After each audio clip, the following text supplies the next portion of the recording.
Okay, we are live. Let's see it. Let's see that and let's pop up some music, I guess. EDM, apparently. Apparently EDM. Alright. Closing the boys, opening up Gundam, and opening up deck lists, and we're gonna have to open up Eggman events. Talk about some shit. Talk about some shit. Alright. Tournaments, right? Of course. Gundam. There's only 3 tournaments here? Only 3 tournaments? Talk about some tournaments. Something feels off. I don't have something that I should have. I don't know what that is, but I'm gonna chat open on my phone here. YouTube.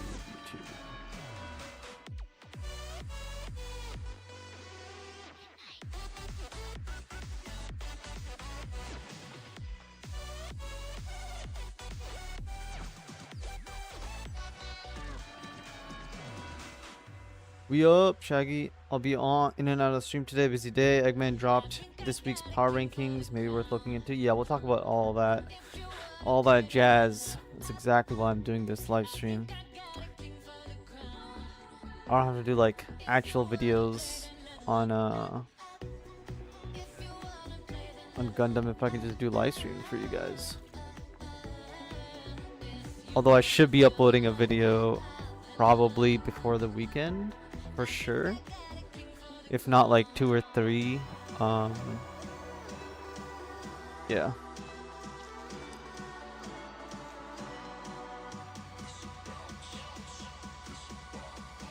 But welcome in, Shaggy.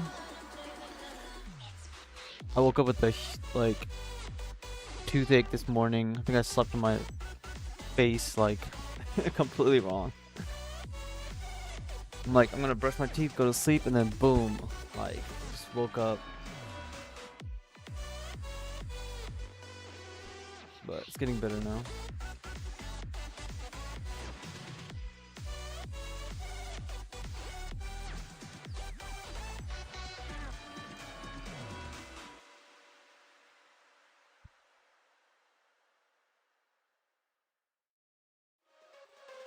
I missed yesterday's too, but when I replay it, only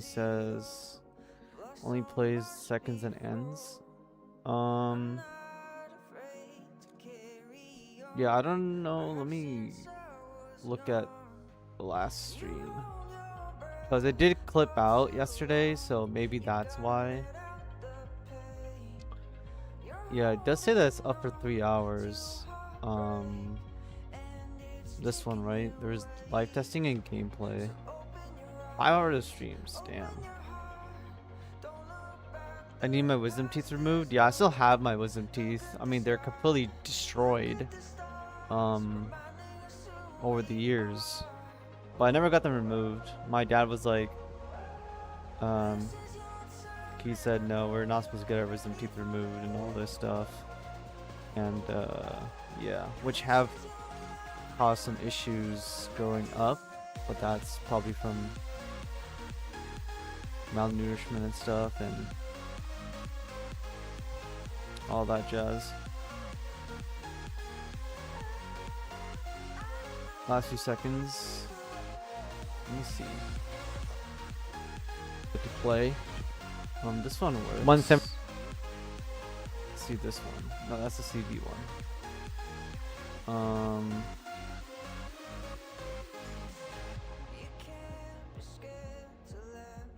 Videos live. 16 hours ago. 19 hours ago. Still song Artem and Gundam. Works for me. Apparently. I'm gonna let everybody get in here. I guess I'll jump straight into a game. Maybe it's on the phone. It might be on the phone. I don't know. It's always weird.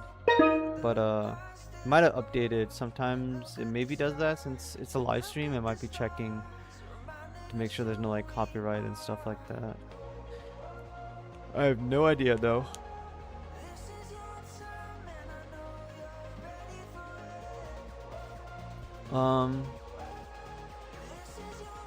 Oops, I did not click mulligan. Siege Xeon.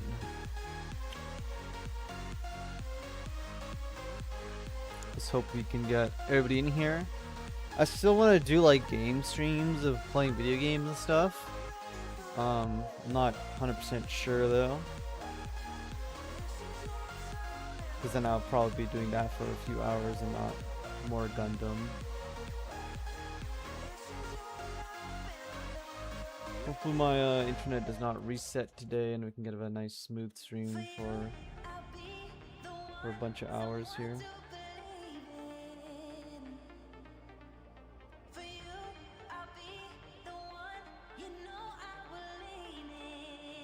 I just finished up the new episode of The Boys. Solid watch.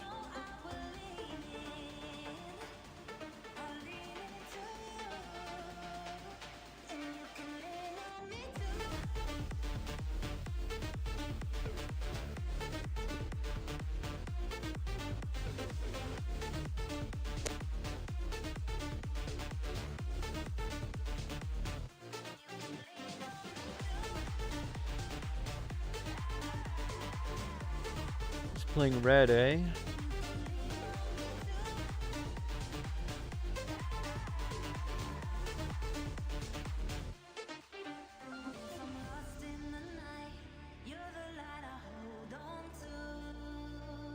I'm not gonna need bases too much, honestly. Need to start watching. Yeah. I like The Boys. I know a lot of people don't like it because it's like very gruesome or stuff, but I definitely enjoy it.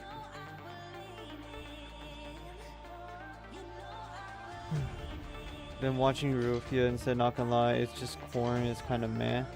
Yeah, that show is definitely meh for sure. It's just being sold off for like teenagers and stuff, and honestly towards girls because Sydney Sweeney's in it and all the other characters, and of course all the sex and drugs and all that stuff that's inside of it and nudity. It's not really awesome.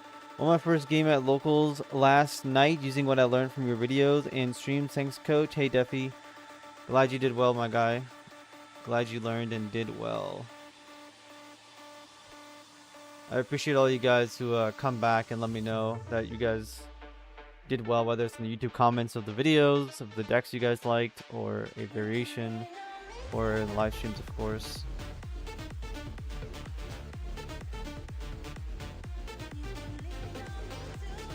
You guys don't get the notifications, but there's quite a bit of people who improve from my videos.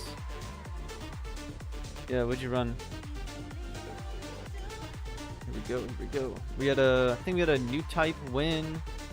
We had a second place actually. Had a second place. We had a what else have we had? We had a second place new type challenge. We had a Zeong 1 year war do well as well. And I believe Rust TCG on his side also took Neo Zeong. Or sorry, not Neo Zeong, just Zeong 1 year war.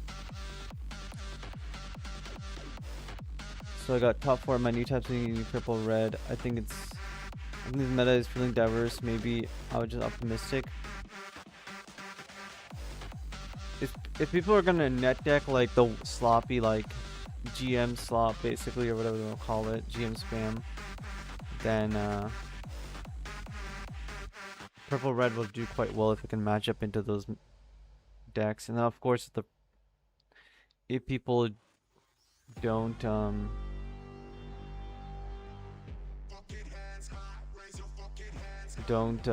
have practice into CV, which is why in my first stream I said everybody should play or get some practice into CV just to be aware of what it's capable of. Wish me luck, coach. Me and my bro doing a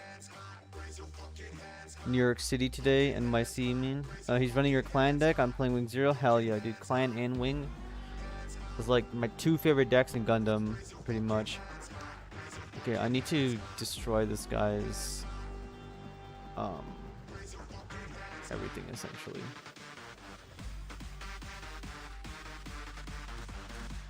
I need to just be super aggressive into him.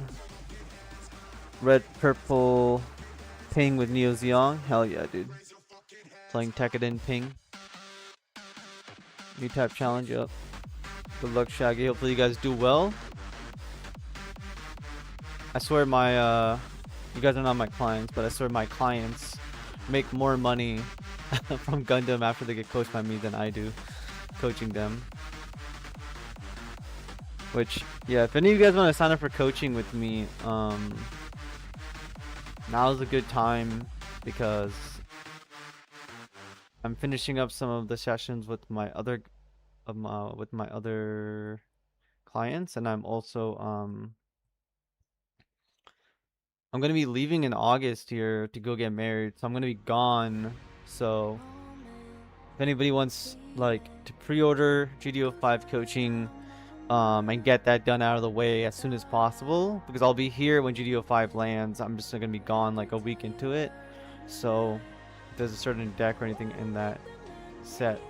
Also, if you get the coaching now, you guys can start learning all the core values that I have and deck building and all that stuff, and then go into like GDO or EBO1, the SD Gundam set, and into GDO 5 already fully like powered up essentially. So I should put like a goal. I should put like a goal on the screen like all those other streamers do, of like, hey, I'm trying to get every single stream, if I can get one person to sign up for a month worth of coaching or something, would be dope.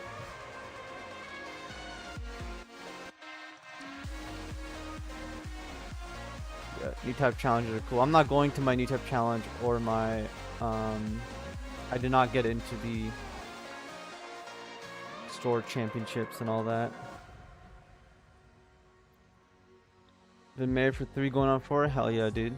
It's awesome. That is good stuff. Okay, I just need to keep applying a bunch of pressure. Again, this is the only way to kill red. This is why I'm never gonna favor like red white or red blue or whatever. Just because I'm just gonna keep hitting him. I'm just gonna keep smashing my face into his shields until he dies. This is also why I added the baby death side to the deck list and Rick Diaz's, because I really do want to be as aggressive as possible. Pretty much. If anything, I might be interested in your coaching. My brother, for at least 1 session, will be willing to pay for it. I'll have to let him know. Yeah, for sure, Shaggy. Yeah, if you guys want, I got a duo session or duo coaching as well, where I coach both of you guys at the same time. It's definitely a little bit of savings on your side. Instead of one of you guys getting the coaching, both of you guys can get it together. And if you want to buy a month worth of coaching, Shaggy, buy a month worth of coaching, and then I can coach both of you. If you want to give him 1 of the hours or 2 of the hours, I'm cool doing that as well, as long as somebody picks up a month, which is 8 hours. Taking on Neo Zeong to a store championship tomorrow. Hell yeah, dude. Neo Zeong, you want some tips? Ask Defi here. I mean, he just took Neo Zeong as well, so it'd be awesome. What did this guy just do? He just blocked me in something? Okay, well, it's not gonna matter because I'm gonna destroy that base immediately. Goodbye, base. Everybody say bye. Say goodbye to Neo Zeong.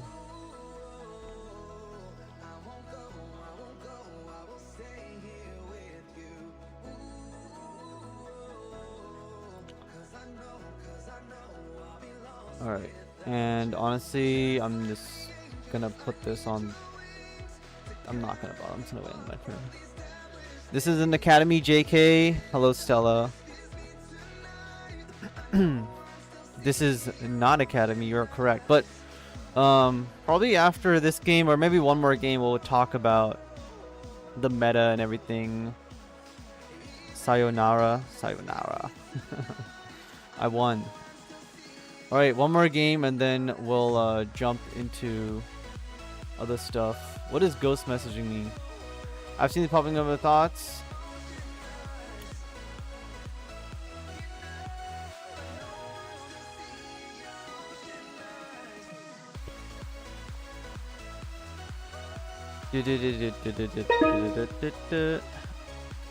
Sayonara, base Chan, exactly. Alright, we're reversing a Blastoise B. Do I want to keep this hand? Now, when you guys get a hand like this, I highly suggest that you do not keep it, because a hand like this equals, yes, we have lift wrist, yes, we have ways to destroy aggro, whatever, but we don't have any ways to actually win us the game. So we're gonna mulligan that away. So now we still have anti-aggro pieces, we have wing zeros, we have ways to win us the game. Something that I try to do actively. And then we're not going to play the overflowing affection here because we need to wait and see what he has. Yeah, a lot of people will keep that hand. I just don't. So he is playing aggro. So we are going to play the Lifrith, of course. And then we'll end the turn here. Nani, base Kun. Just draw your Wincon, smile, JK.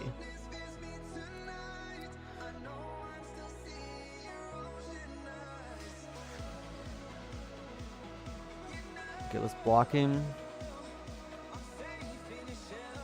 This guy just wasted an improved technique on that, and now I just drew a Rick Diaz, which is like a thing. Do I need to do anything else here? I could play the overflowing affection right now. I can also balance a bunch of his cards, but I think it's probably best to just play the overflow here. I'm gonna keep those cards. What we don't need right now is actually Wing Gundam. Attacking standing units is quite useful, but double wing zero should be all we kind of need. And of course we're gonna keep the base because we want to do the best we can with it. We'll end the turn here. Having multiple graceful demeanors might be like bad, but we'll see how it goes. He just pinged me. Do I want to suicide and kill him immediately? That's the question. I can probably just give a dual Maxwell onto him. Take the hit here. Since I want to get damage on this guy as well later on. But maybe I'll draw like a baby death scythe or something. Keep the blocker around. Okay, I don't really need to play the base as fast as possible because we could still hit striker packs and things like that. Okay, so I can absolutely play the duo here if I want to. We're gonna go for this. There's a striker pack. We're gonna discard a striker pack. We're gonna suicide into this guy immediately. And then I'm gonna deploy a striker pack. We'll make it into a... Let me see what I want to make it into.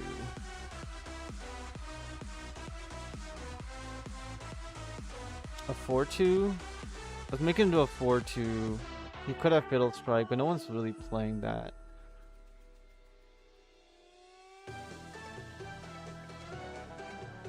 What is happening? It's just like not summoning my dude.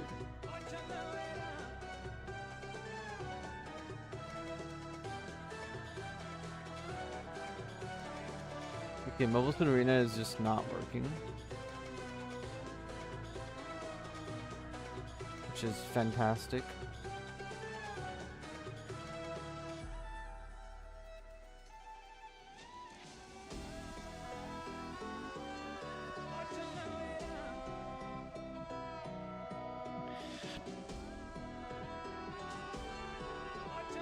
Okay, well it looks like Mobile Suit Arena just doesn't want to work. Apparently. Or... Okay, yeah, Molten Arena's messing up. The game said no. Yep, the game said no. I was pretty good here. Six health. Was gonna get a guy out. He would have to have. Oh, he's not even playing armor. He's playing red purple. So there's no way for him to get around my guy. Okay, let's close that. Let's start talking about this shit then. It's perfect timing.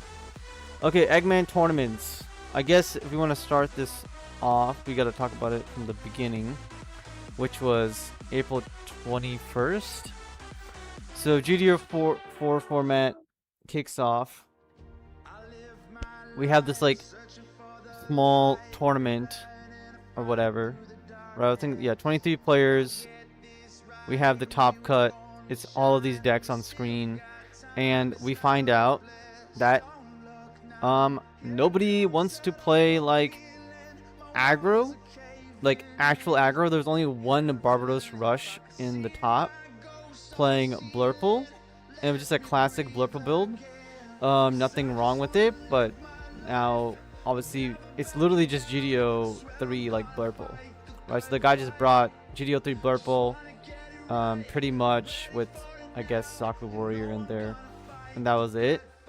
And then everybody else brought Destiny blockers here. You can see it's literally basic Minerva squad, and then it's got all the blockers you would want, and then it's got Graceful Demeanor and Overflowing Affection, Ale Strikes as usual with Kira, and that's it, right? This is a very stock standard basic out the door. Hey, we're gonna play this, and then they're playing this stupid base called Armory 1, which gives your opponent a card. Help it made their opponent win a game because of this. Yeah, this is what they're running. Of course, you're not even running maximum sword impulses, which I think is a big mistake, because this is the key card, and if you don't draw this, you're in a big amount of trouble. Obviously, he's playing Minerva. He's only playing 3 Minerva bases as well. People need to stop doing this. Stop having 3 Minervas and then one of some other base and be like, oh, that's 4 bases. That's not how it works. If you want more information on that, come get coached by me. So, useless deck over there. Then we gotta talk about this guy's deck.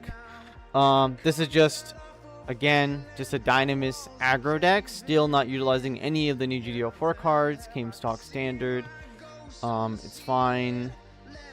Then we go over here. We go to this unicorn build that came out on top. Again, it's utilizing the recent events, right? The most recent events of regionals. Hey, let's use blockers and Soletta and Michaelis to go even more aggressive onto our opponent's aggressive units and kill them while they're rested, like early on. Get something going immediately. Don't have to wait around for our blockers to block. We can actually just swing and take them out. And then, of course, Soletta lets you play a lot more things than you would want.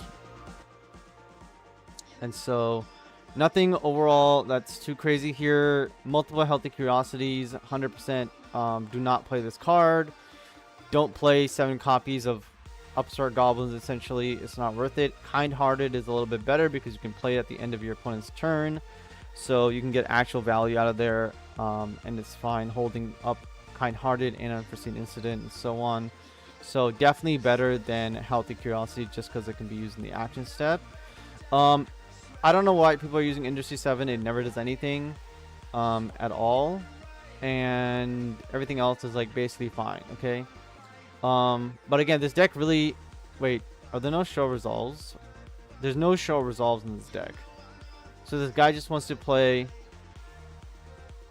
Gundam Aerial Rebuild to get back Overflowing Affection or Graceful Demeanor or Unforeseen Incident. Okay. That's another thing that I would probably disagree with. Not running any show resolve, the most powerful card to grab as far as the command goes in the game. It's not very good. Of course, has a lot of draw power off of Unicorn Gundam, this Unicorn, cycling, and all that jazz. But anyways, another blocker deck, irrelevant. We just saw this one. We go to the first place Banshee Unicorn Norn list again. Now that we're going into like the most common version of just, hey, let's just play Amuro, ready, put his units in, silver bullets, all the new cards, a bunch of blockers, like literally it's literally Zorat Lifrith Rig Diaz Silver Bullet, which is Ail Strike, Blocker Slop, and then we're just missing like Launcher Strike. We're still running Gundam. We're still running Unicorn, which could be basically our Freedom Gundam. So Freedom Gundam here, Kira here, Ail Strike here. Everything else is pretty much the same. Running 8 copies of Draw. Again, this is totally fine if you're gonna play into all blockers, since you don't really need to do anything at all. But F that. We can pretty much just play a real deck. So again, this is not a real deck. I would say this is just a bunch of stuff put together, and it's just Blocker Slop that's mostly carrying it to the finish line, like literally day 1. So that's where we were. I already said this was a very small tournament, and there was almost no aggro players in this whole tournament anyways, which is, I guess, why these guys kind of, you know, all the blocker decks kind of made it to the top. It's whatever. And then beatdown deck made it to 3rd place here. Okay, then we go back to the next tournament. We're gonna be talking about what just happened. It was the Eagle's Nest. 3 tournaments. Okay, Win-A-Box. So Eggman's Win-A-Box happened on April 27th. 64 players, a much bigger tournament. And this here, we had Neo Zeong win, right? This is where everybody said, oh my god, Neo Zeong was super good. But if you look at the deck list breakdown, you guys can see here that we have 27% blue-white blockers. Then we have 19%, again, purple-white blockers. Then we have red-white. So, like, so much of the meta is blocker slop. Then we have green-white, which is basically wing, 7 wing players, essentially. That's more blockers. And then we look at the other stuff. There was only 4 decks that were playing aggro, and there was no 1-year war. I believe there was maybe 0 or even 1-year war in total in the whole format, which is like ridiculous. That means there was a total like maybe 5 players playing aggro. So it's literally 5 aggro players versus a whole field of blocker slop, including some of the CB stuff and other decks that counter them. So again, not a real tournament, because you guys can see here top cut breakdown. Even then, it's like, yeah, we just saw blocker. Yeah, even League Militaire white, blue-white blockers actually. Yeah, so literally only 1 person, and the one aggro deck that was in the pool that we can, well, at least one of them made it to the top. So 25% of all aggro decks essentially made it to the top cut, which is good to see, because as we know now, well, we as in you guys, the community, know now that, you know, aggro is still annihilating every single person 24/7, and it's a very much of a feels bad. And so again, not real decks here. Neo Zeong, people want to play this. It gets run over by beatdown, as we saw on stream yesterday, and aggro will definitely just run right through it. Dan here playing a Destiny Militia is perfectly fine. Let's look at his deck. Yeah, literally just, you know, the simple Kapool and then turn A Gundam. This card is absolute trash. I don't know why people are playing turn A Gundam with Kapool. Absolute garbage. I don't know what you're trying to accomplish. Like, you're trying to accomplish to turn this guy into a blocker. Is that the goal, or is it to make the Vol'jin base stand around a lot longer? Like, I don't get it. There's nothing to, like, high maneuver for game. There's nothing to really get out of the Gundam here, essentially. So yeah, the turn A Gundam is a disappointment, very big disappointment. You guys that follow Ibo Academy, I believe he also said that he was to blame for overhyping this card in his initial video. League Militaire, this is the deck we'll be talking about in a bit, but League Militaire, we all know, has been pretty solid. I've linked you guys to other people's channels to view League Militaire stuff. Let's actually pull up YouTube here, and you guys should 100% go check out this particular video from Holly TCG, since he finally uploaded something after so long, going 5-0 at his new type, I believe. I'm just gonna copy this and post it in chat for you guys.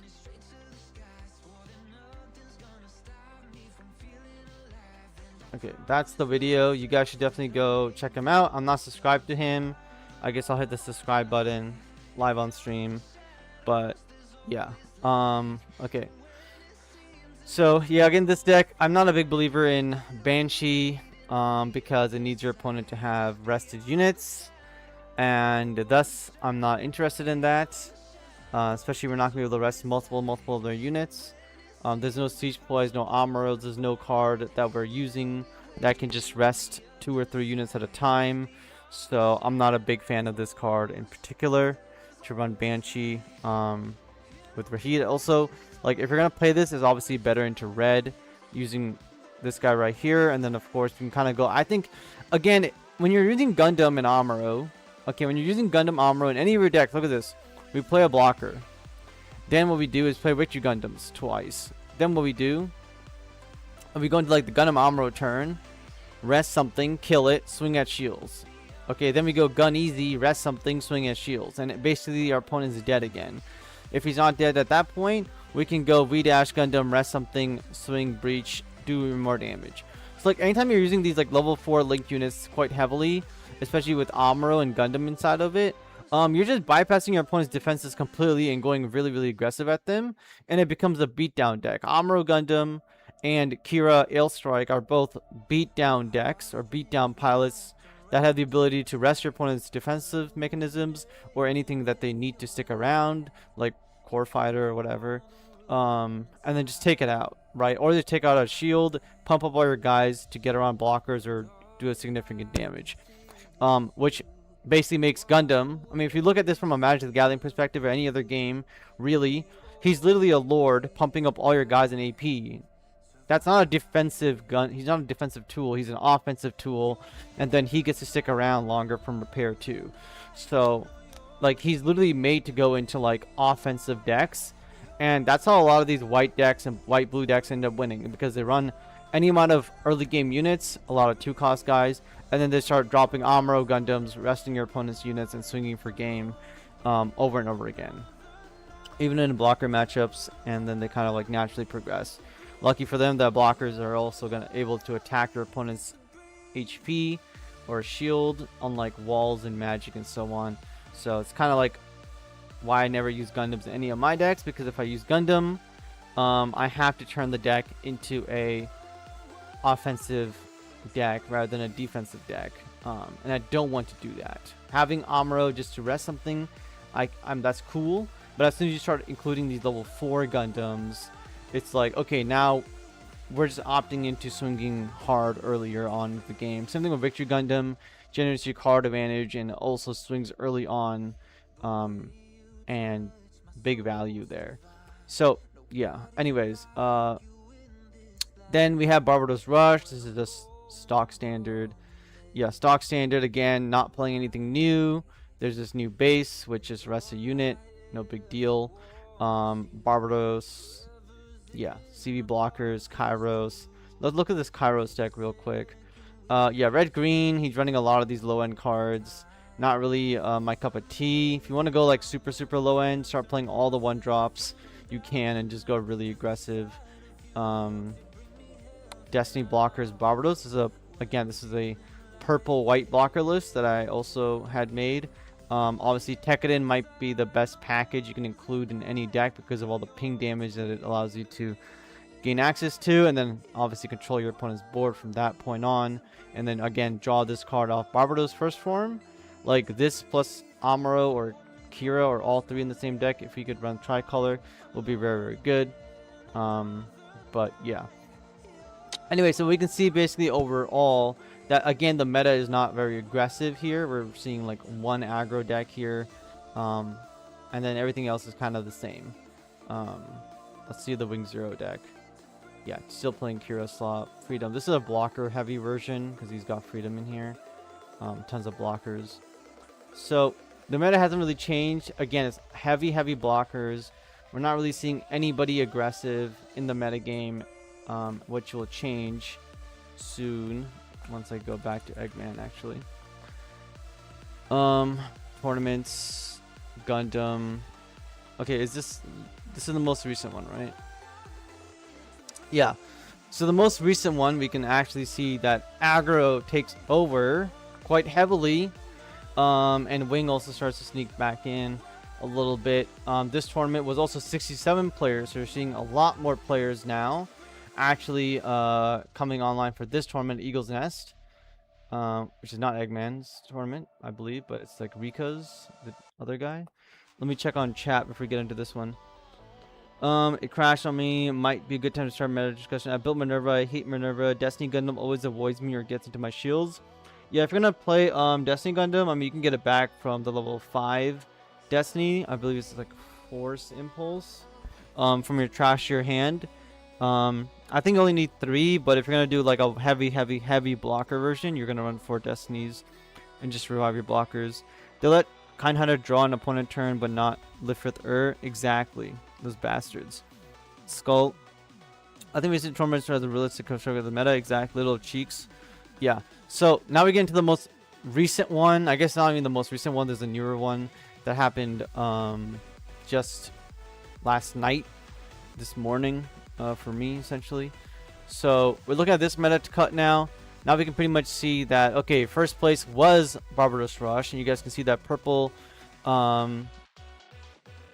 This was the purple-red one. This is where everybody started jumping on the aggro train. And I believe this is a rank 1 player, one of the higher ranked players on the ladder on MSA. And as I've been saying, as you guys have been seeing my streams, everybody on the ladder who is in the top cut, essentially, for the most part, that I've encountered, and in general, is playing aggro. They're playing aggro 24/7. They're not doing anything else. They want the deck that ends games as fast as possible. And they've gone all the way down to the degeneracy of playing all of these 1-drops. Okay, there's literally 1, 2, 3, 4, 5, 6. Okay, that's 24 1-drops in the deck, which is absolutely insanity. It's completely insane. And then they're adding in obviously probably the best package in the game, which is Mikazuki, Adept, First Form, and then if you want to add the blocker in, you can as well for extra ping. Very, very good. And then obviously Rizels and BQs just to be very aggressive. Stock standard, everything's at 4 ofs, and then Risago just in there for extra damage in the mirror match. Yeah, super aggro, won the game. I'm sure he did not sweat a single bit throughout the tournament. And this is when everybody else started to jump on aggro and all these 1-drops. And now you guys are seeing crazy amount of 1-drop spam lists. We talked about it a little bit yesterday that aggro, this is like the 1-drop spam list. This has been there since GDO 1 because this idea could have been created in GDO 1 and it was created. The problem is that then people started copying Japan for 1-year war and having show resolve and extra draw power and the resilience to stick around, essentially. And that's not something that aggro should be doing. Now, if aggro is only played in this form, it is dealable with to a degree. Okay, it's still, obviously, I don't agree that the game should be how it is, but I kind of showed you guys yesterday, even today a little bit, that if you do play against a list like this, they don't have Gundam Amuro, and they don't have the ability to like increase all their AP or crack 6 HP bases. They really need to have like something that gets them to 6. The only thing that gets them to 6 AP in this sense is obviously like multiple BQs or BQ plus Versalius onto First Form or Harakurin. And again, most of the time they're going to need that Mikazuki in their hand, which they're only running 4 copies here. Amuro being the best other pilot that actually has best of both worlds, AP and resting a unit. So a deck like this can be stopped quite often. A deck like this can be beat consistently by the clan deck that I put on earlier. I'm not a huge fan of the clan deck that I showed you guys, which is very like weenie and aggressive, and but it is a extreme counter to aggro as long as you can draw the cards. So basically it's up to Gundam RNG whether you get the correct cards you need for the matchup or not. So this is where we're at the moment, currently, basically, of how aggro decks are shaping up to be. Of course, as we look at the newest event, we'll see that Blurple is still one of the best decks, if not the best deck in the game, still. And if you guys want a lot of free wins at your new types or whatever, you know, people who are arrogant, who are not teching for this, playing a deck like this will 100% net you a bunch of wins without sweating at all. And if you lose, you lose. No big deal. You won't have to stress about it at all. It's a very straightforward game plan, and you can just kind of win from there. So with this one drop hype going through everybody, thinking that it's the best deck, which is not, or thinking that it's new, even though it's not. It's just an idea that's existed since day one. It just didn't have the other half of what makes aggro broken in Gundam, which is not only just dropping a bunch of bodies on you and being aggressive, it's also having more cards than you do as a control deck. Why? Because they have Shabazaku 2 to get more cards, Show Resolves to get more cards, Gundam Amuros to get a card advantage by having good trades, even though aggro decks shouldn't really have good trades at all times, Mikazuki Pinks to generate even more good trades, and so on, essentially. Right? Corsica Base and Zeong, also cards that generate so much value that you have more value in your deck than any other deck in the game, and that's awful because you're also playing an aggro deck. I think the most recent tournament has a more realistic showcase. Yes, Little Cheeks. Kodiak says, I'm legit scared of my upcoming NTC and seeing more than one Rini Rush deck. You're going to definitely see more than one Rini Rush deck because people do want to just show up and be like, oops, I won, guys. Oh my god, it worked. I had to, do no work to get there. Almost makes me want to run it myself just to avoid lots of losses. Well, that is definitely an option, Kodiak. A lot of people are going to be in the same boat as you. And again, it comes down to blocker slop or rush. Okay, you're either going to rush your opponent down with the 1/1 drops, or you're going to go blocker slop for the highest consistency and the best win rate into like aggro, essentially, outside of aggro itself. Is definitely a way you can go. And then you can try to do other stuff as well, but yeah. Okay, so moving past that, we have Zeong Rush here. Zeong Rush, a deck that I was playing at the very beginning. You guys saw me climb to the top pretty quickly, and then I got bored of this trash. But pretty much it's just a bunch of 1-drops. Now, you can go down the road of having this many 1-drops. You can also add in...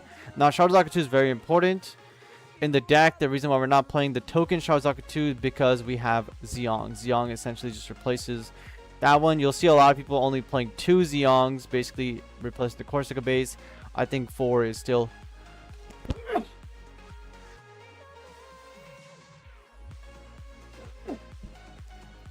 Damn it, sneezing.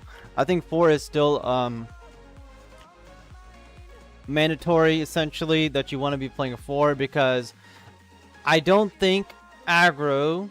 well, again, going away from all these 1-drops here that we're running, you can easily cut this Gundam and just put in Zeong. I don't know why they're playing the Gundam, besides having a draw power. Like, I don't know why they're playing 4 Show Resolves. You guys see that I don't play any Show Resolves. Just literally cut the Show Resolves out of your decks. Play Zeongs. You don't need to draw more cards. You need to slam more bodies on the board and win the game. So I would just basically do that instead. And then you just pretty much win. So overall, how many 1-drops are you playing here? 1, 2, 3, 4. So 22 1-drops in this deck.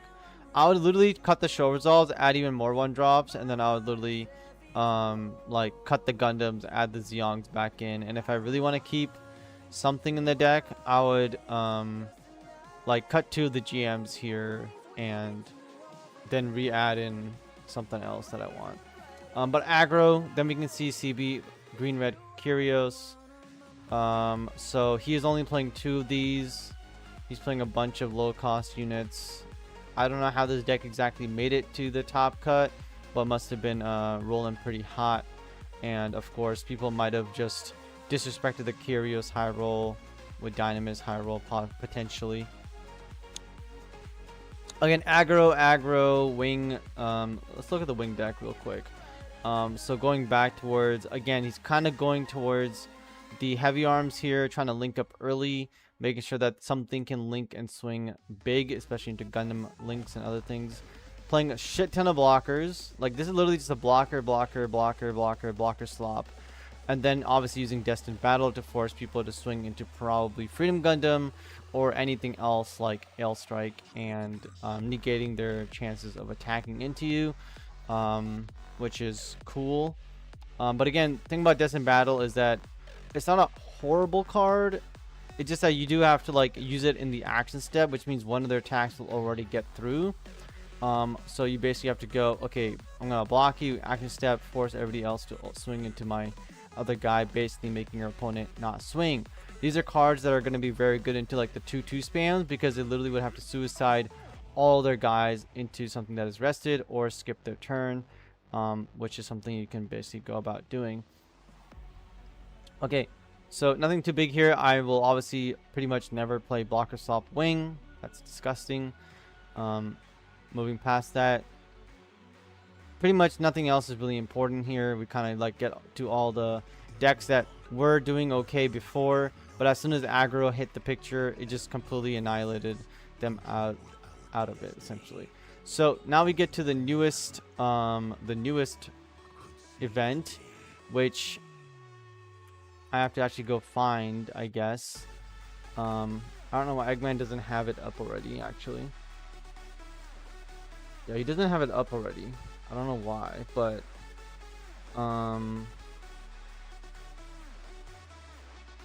maybe I can just go to his YouTube video and show you guys. Unless you guys can link me or something. I've been running Mikazuki, Hathaway, First Form, and Z-Gun to make sure your trades refill your hand. Lots of 1 ping to deal with Zeong and part tokens. Level 2 cost 2 to go 2-1 on the GM clones. Got beat up by Minerva blockers, last locals, but aggro players stay sad. Yeah, it is again quite sad that this game is still where either making our decks beat aggro or making our decks beat blockers. Because if we're playing blocker swap, then of course we can do well into kind of everything, but we don't really have a way to win ourselves. So if our opponent either out aggro's us, we lose, or just aggro's us, we lose. Or number 2, we play into like somebody who high rolls us with lock on CB. I mean, a lot of these blocker swap decks lose to CB because CB just says, yeah, I'm going to nuke your whole board on turn 8. And there's not much you can do about it if you don't know the matchup, especially. Or all of a sudden somebody decides to bring Shenlong Ultron and just say like, yeah, buddy, I don't care about your blockers. I'm going to destroy all of them. Even like Academy can take down blockers because they have so much breach, essentially. So like, breach is a good thing, and obviously Zeong can still do it as well. And aggro decks have been doing it since day 1. So I'm gonna go look at Eggman. Right? What am I typing in right now? Okay. So this is his newest video, top 8. I'm gonna mute this so we don't have to listen to him. But we go here. Let's scroll back a bit. Okay, so right here, we're looking at, so the first place was Destiny Blocker. Is there a link in the description? EXP share, deck builder, lists, GDO4 stream. I don't know if this is EXP share. I don't know what that is. Okay, let's look at this thing first before we get into that. Okay. Let's look at the MSA Arena. So if you guys don't know, if you guys sign up for like the most premium version of it, you guys pretty much get these percentages and meta share and win rate and all this stats for MSA. So if you guys want to look at those stats, you guys would have to go sign up and pay money to MSA. But again, Eggman's now uploading those here, which is awesome because I don't have to go sign up for that. I can just look at this here. Now, this does not tell you what the best deck is or anything like that. But what it will tell you is what is not the best deck, which if you guys look down here at 10th place, 6% of people overall are playing this Zeong deck, Neo Zeong, right? But they only have a 50% win rate, but there's 6% of them playing the deck. While 0.5% of the deck are playing Destiny Barbados, have a 55% win rate, which is way higher, but only 0.5% of people are playing that, which is like crazy. Okay, and then you look at this CB deck right here. I don't know if this like, I'm assuming this is just CB overall, or Dynamis, red, purple, red, all the stuff together. and they're 0.5 also with the 56.3% win rate. So this is a very good sign for CB as well. That CB and Minerva squad are doing well overall. Even Wing, if you look at it, Wing is only at 2.7%, which is like half of this Victory Gundam deck. It's about half of Barbados, Blue, whatever. And they have a 55.1% win rate. So 55% win rate, you know, it's not horrible compared to everybody else. And that's pretty much it. So like you guys can see here, that's why the power ranking is so high for a Wing, is because there's less people playing it and it has a higher win rate than everybody else. Now some people might think, well, you know, what if a lot of people are playing a deck and they just suck with this, so it's bringing the win rate down? Now that's not really going to be always the case, because we can see here at the top, Neo Zeong, or sorry, not Neo Zeong, I keep calling it Neo Zeong. 1 Year War Zeong is literally at almost 8% here, 7.5%, with a 62.4% win rate overall, playing blue-green. Now, this had the highest win rate last season as the highest win rate this season as well. Now, maybe, yeah, Blurple does counter Zeong a little bit and has an advantageous position into it. But at the same time, Blurple has a lower win rate into everything else. So you're better off playing 1 Year War, because it actually is high maneuver and there's other things going on for it that make it better, and you still have a chance to beat Blurple. Even then, things have gotten better for us against Blurple, with the inclusion of Zeong, giving us a bunch of tokens and making up for the value that we lost early from all the ping damage.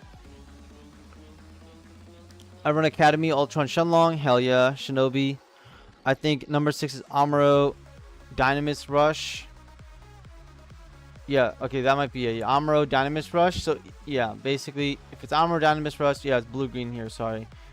Good point out there, Danny. Pretty much, yeah, blue-green Dynamis Rush, 0.5%, 56.3 win rate. Again, I would just play 1 Year War here.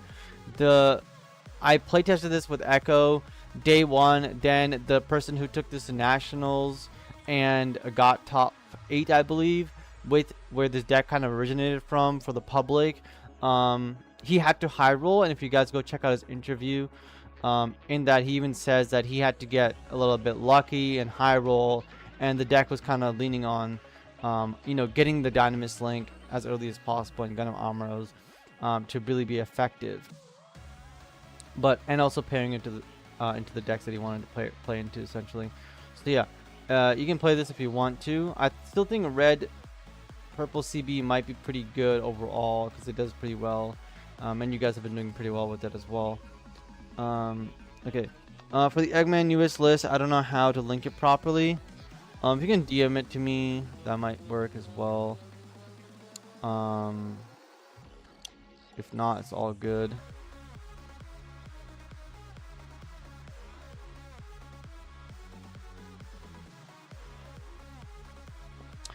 StarCraft talk.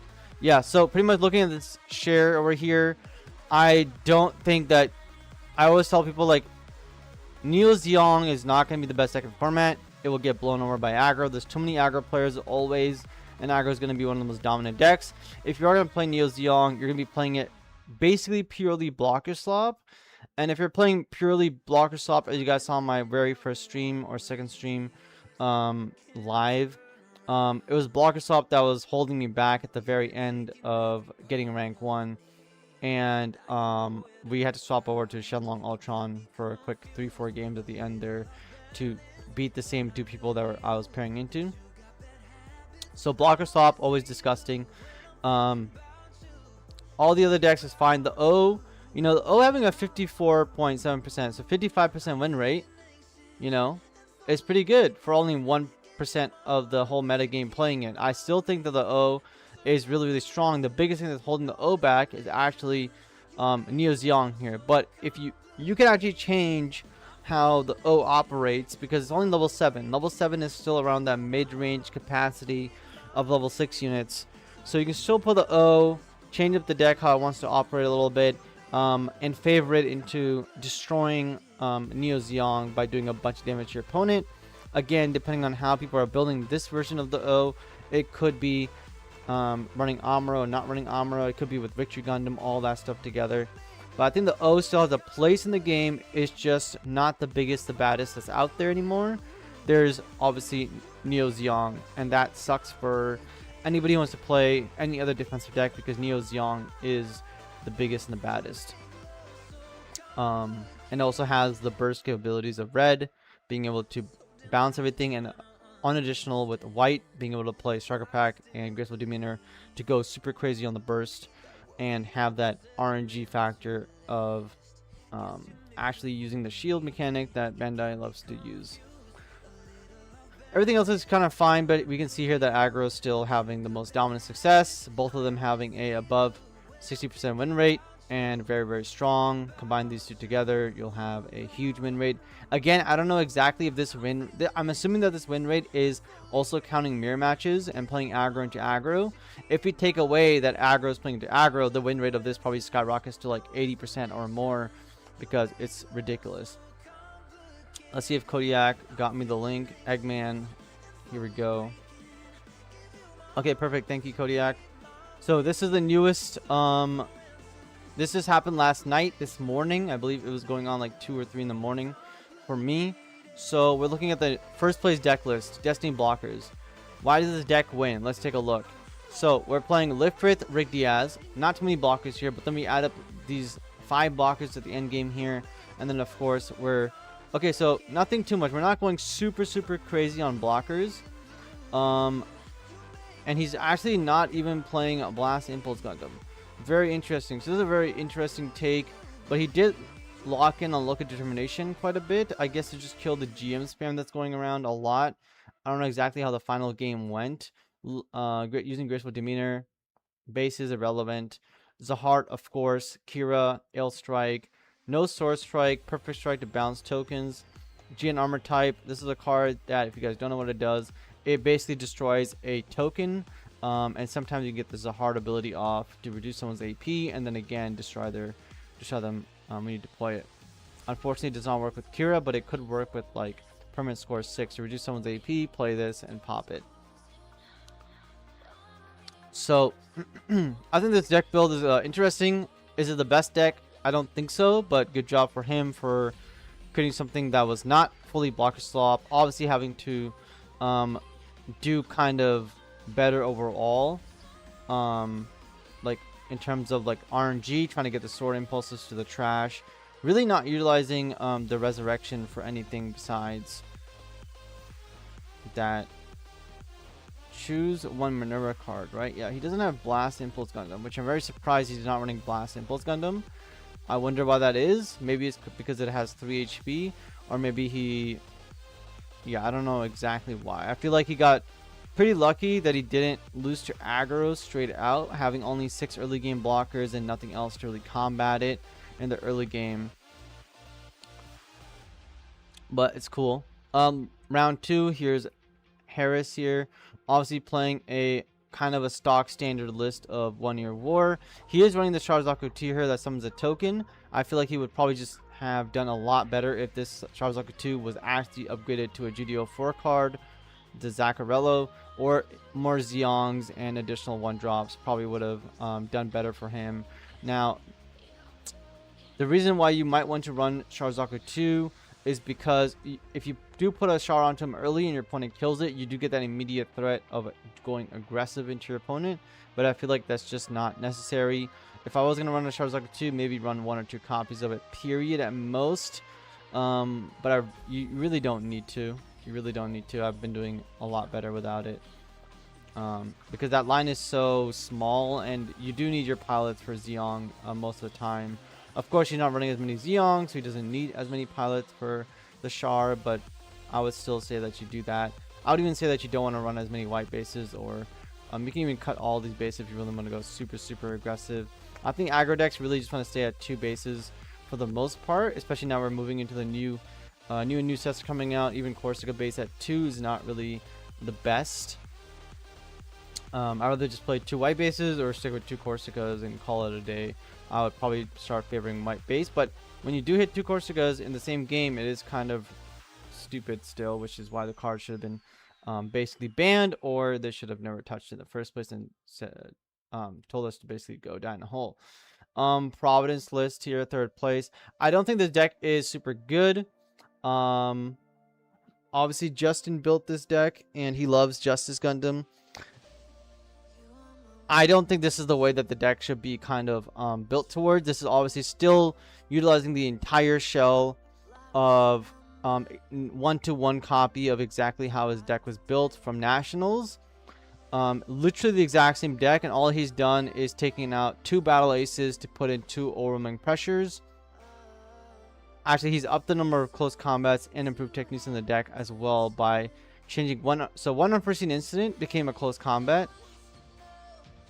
2 battle aces become overwhelming pressure, and then I don't know where the improved technique came from exactly. I think it was, oh, he reduced 1 Aegis Gundam down and put a Sword Strike instead, favoring the Sword Strike. And then he there's some early game cards that he also removed, which is Rick Diaz. Rick Diaz's became 3 more improved technique rather than favoring the Lifrith, which I find is really, really weird. Again, I don't know how he didn't just get crushed by aggro, but obviously it's probably due to Sword Strike and Ale Strike bouncing with Kira over and over again, and then obviously utilizing all the burn spells to keep himself alive. So it is what it is. He got 3rd place. I wish I could see like his what he paired into, right? Especially for Eggman's own event. I wish I could see what he paired into and how the event went. I don't know if there's a way to do that. Earth Version aggro. Okay, aggro won again. Turn A tempo. This is the deck I want to look at. So yeah, just a bunch of 1-drops into Rozelles, into more level 3 2-drops, aka more Rozelles essentially. This is more Amuros, Gundam, bounce effects with turn A. Not even using the turn A, just using this one, which basically just to be aggressive and bounce cards to their hand, and then just aggro your opponent out completely. So just an aggro deck. Okay, nothing to see here. League Militaire with Banshee Norn, Destiny Gundam. Yeah, nothing really. CVX, yeah, red purple. Let's look at this deck list. 4 of those, 4 blockers, 4 armor types. Cairo Sasuna, this guy, only 2 Thorns, 3 of those. Trinity, so he's using Trinity instead of Zahart. It's perfectly fine if you want to use Trinity instead, because it gives you obviously 3 HP, makes you support, and makes your blockers a lot more tankier, which is cool if you want to do that. You can definitely go ahead and do it. Although I would still just favor putting in Thorns. He's playing 2 Overwhelming Pressures or 2 more Thorns. Essentially the only difference between his deck list and mine. Obviously some like not running as many armor types and other stuff, but yeah. So I mean, super cool for him to make it to red purple CB. It's probably a good example that red purple CB can 100% do pretty well getting 9th place here. And again, it looks like maybe it got knocked out by all these like blockerish decks, which red purple CB is a lot stronger into aggro for my take than it is into other stuff. The only wing player, 3-7-10 blocker, all this stuff. Okay, so his deck is not accurate enough. He's playing a very, very old school version of wing. I mean, he's playing blocker slop here pretty much as he can, without going to freedoms, and then obviously running a minor wing package here with wing zeros. Adding 2 death sites in here is fine. 10 pilots again, overflows. Yeah, not a well-made deck, but it is what it is. Now, where are the aggro? So we saw other aggro players and then 1 Blurple making it to 12th place. Again, just okay, so this is not stock standard. This is basically utilizing all the 1-drops plus Gun Easy to rest with Amuro, Gundam Adept. So one of the key things I want people to notice here is that people are not using the blocker. And I think that when you're playing Blurple, you should be utilizing the blocker. Okay, the blocker is pretty important when you play Blurple. It gives you extra ping, But on top of that, it allows you to stop your opponent from just going at your shields, allowing you to recoup and regain control of the game, and also into an aggro matchup. Purple having access to a blocker that also pings is very powerful compared to blue-green, where blue-green doesn't have access to a random blocker that can just stick around and control the game. I think it's definitely worth running like 2 of that blocker in the deck, and I don't think you don't need this base. Like, you definitely do not need this base. Just cut this base, add in 2 of the blockers. I think you'll have a much stronger time overall, and this deck could have made it further into the series. I also think that you want to cut down on the show resolves down to 1 and simply add in 2 more 1-drops instead. At least 1 more 1-drop for sure, and go about your day like that. So it's been probably overall a lot better. Okay, but these are the new tech pieces for this. Is basically the only new blue card you need to know about, is that it just simply comes in.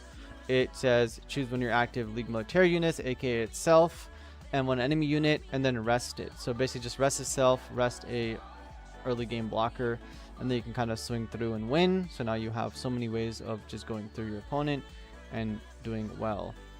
Also works against other aggro decks, so you can basically swing into them and slow them down. But I think the deck's pretty solid here. Nothing too wild. What's this guy doing?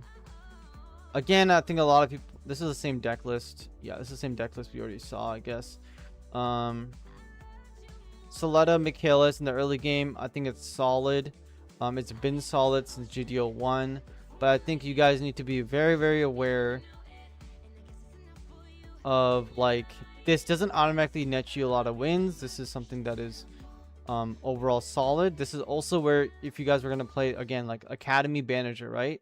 So we're using Lifrith, we're using Academy cards here, we're using the Unicorn stuff here, and then what we need to do to make this deck a lot better for Academy purposes is add in more Academy cards. So I would 100% add in more Academy cards, like Ellen, Feract, more of the level 5 3-cost Feract. Add in some more Soletta pieces, or keep it the same is totally fine. Definitely play some short resolves. Grace of Demeanor and Unforeseen is totally fine. Probably remove these bases for Corsicas to go aggressive on our opponents, or play white bases to stay aggressive and gain some card advantage through that. And then on top of that, we need to very much get the hell away from Healthy Curiosity. Like, we need to get away from it so fast.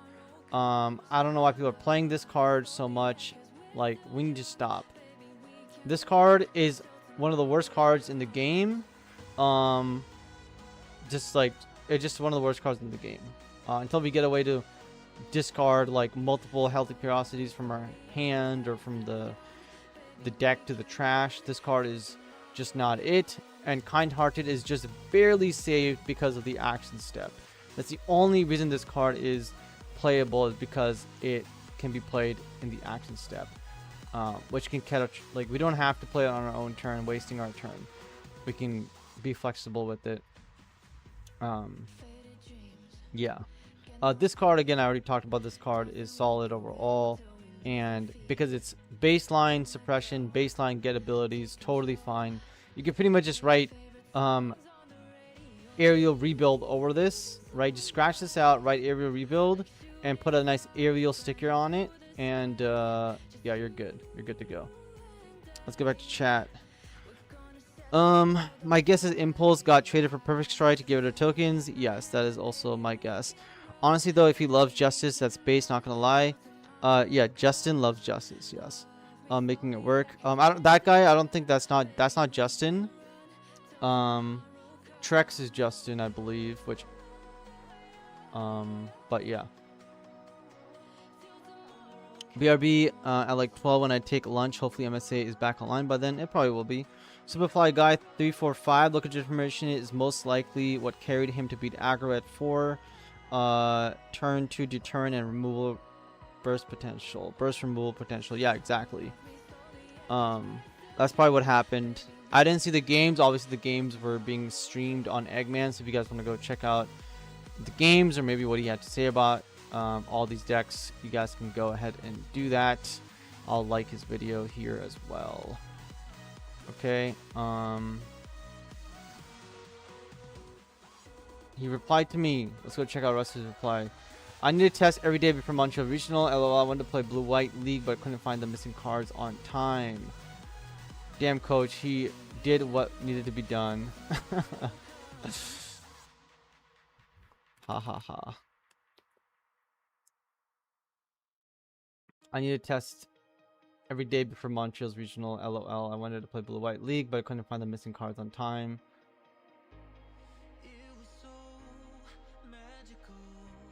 Already like that.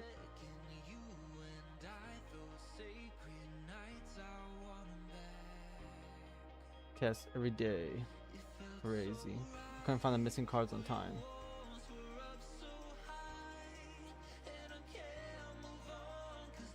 Alright, let's just like him. Give him some support. Somebody else. Superfly Guy commented. Let's reply to him live. Depending on how I do in my next NTC, I'll be maining new White Unicorn Awakened. Luck sacking, graceful, and unforeseen from shields to steal a game has been pretty damn clutch, especially in the aggro matchup. Yeah, I can agree with that.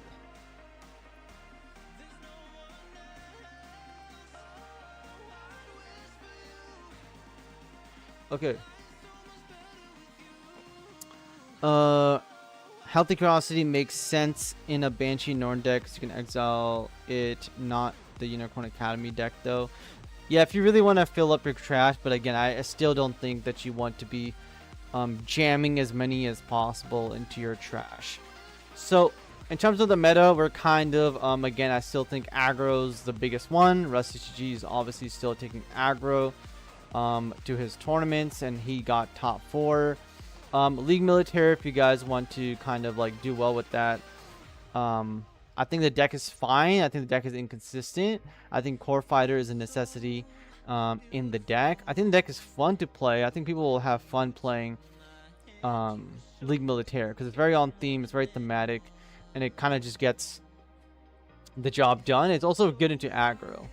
And if you guys want that deck list, I would go check out the link I posted earlier, which is probably still saved here. Right, that's the link to, I believe, yeah, to Rally TCGs. And you know, Victory Gundam deck is essentially the reason why I made the video on how many pluses are too many pluses. It's because you get so much value in the game in GDO4 off of certain cards that I can, in a couple more sets, how much value are we really going to get? Like, if it's a lot, we're going to be in a world where we're just going to be playing Dragon Ball Z or One Piece here with 20,000 cards in our hand. It's not going to be very fun, in my view.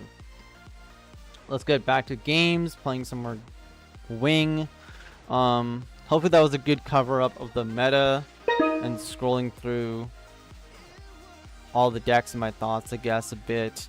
I highly do not recommend that anybody takes Neo Zeong. Is this a hand I want to keep? Not really. Yeah, I don't suggest anybody takes Neo Zeong to the tournaments unless you want to be that guy who shows up with the biggest and the baddest of them all, and then just accepts the fact that you'll crush the people you do crush, and you always have that chance of just getting absolutely run over and destroyed.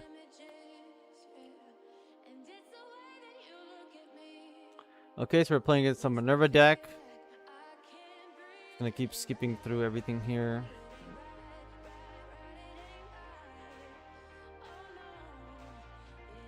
Okay.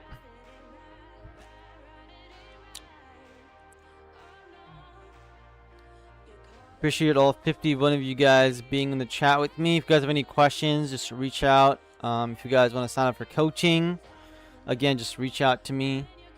I know a few of you guys in chat gotta be on the edge of your seat on that coaching stuff. It's definitely worth it, for sure. Am I gonna make a 4-2 or not?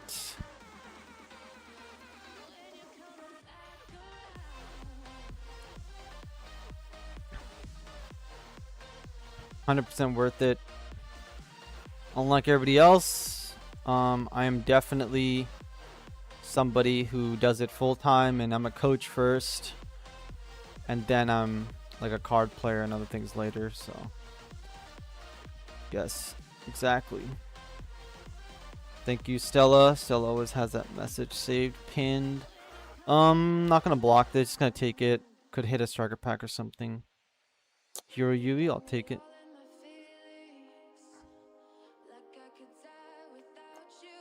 Okay, I got bird mode. I got a bunch of stuff I can do here.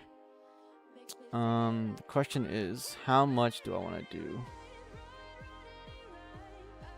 Let's get rid of his Ale Strike, since that's a huge problem.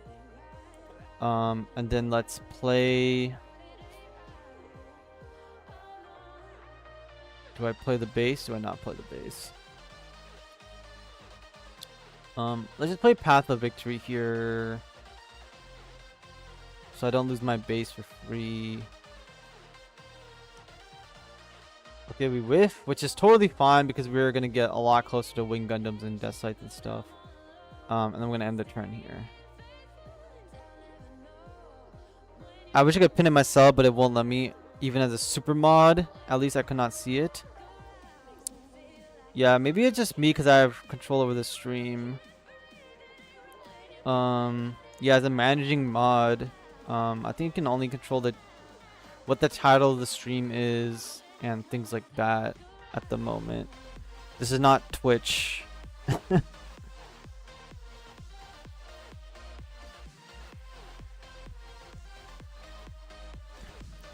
Maybe there's a settings button where I can change that. Okay, so let's play this. Let's grab the Wing Gundam. Let's Hero Link. Let's take out his Rick Diaz, popping his base, breaching.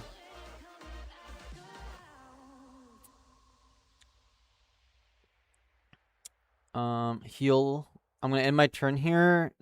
I could play the duo, but I'm just gonna end my turn here, see what he does on his own turn.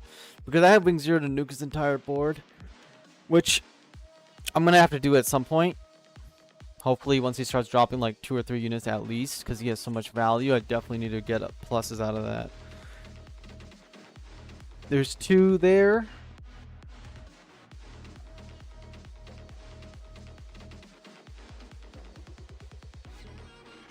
How's your work going, Stella? Are you enjoying working from home? Are you looking at your Vanguard cards, your shinies? Gonna make something to eat real quick and empty the dishwasher. BRB, alright. Okay, so he's going very, very aggressive on me, which is totally fine. Totally fine. Not upset about it at the very least. Let's knock this guy out of the park.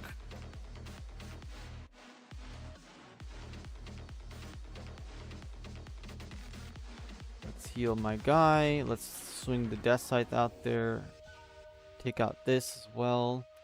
Now the question is, do I want to protect my health? I think the answer is very much yes, and I'm going to deploy the Rick Diaz as an additional blocker just to guarantee I don't start losing the game immediately from him getting a Destiny Gundam link and or double links or something like that.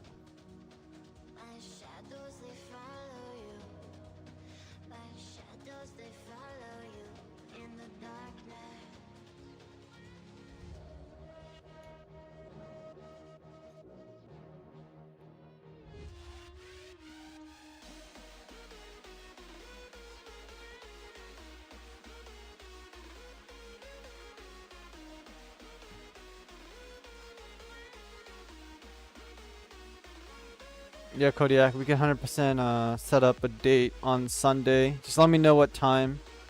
And I'm good to go Sunday. I'm good to go today as well. Whenever you need it, pretty much. Okay, there's his thing. The question is, what do I want to send into it? And realistically, I think it's gonna have to be the Wing Gundam that gets sent into it, just so I can breach. and go on the offensive as much as possible here.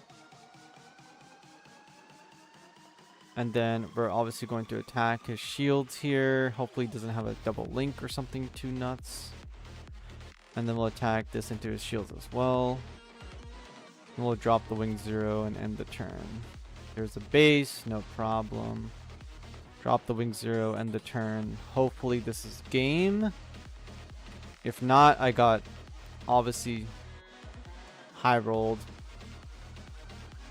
He has 2 more pilots. It's ridiculous. And it looks like he is going to have 2 more pilots through some miracle.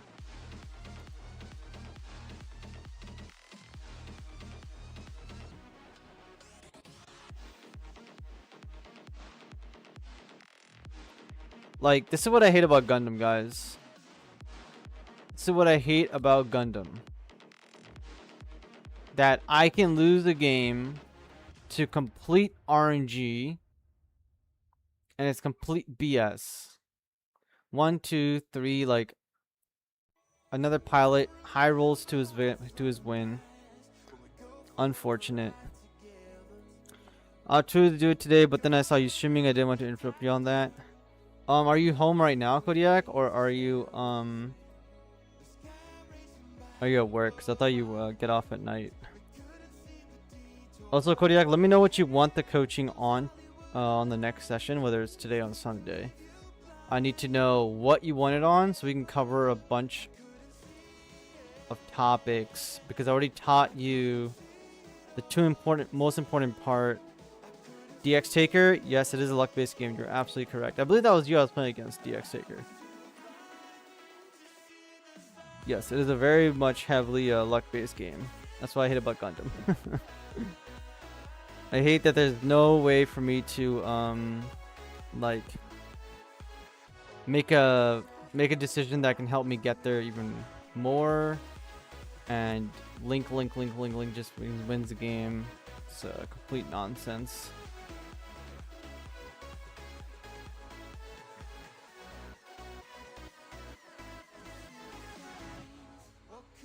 But GG's. So yeah, Kodiak, let me know what you want the session on, because there's usually it's hands-on, but we have 6 hours left to go through, so it's quite a bit of time.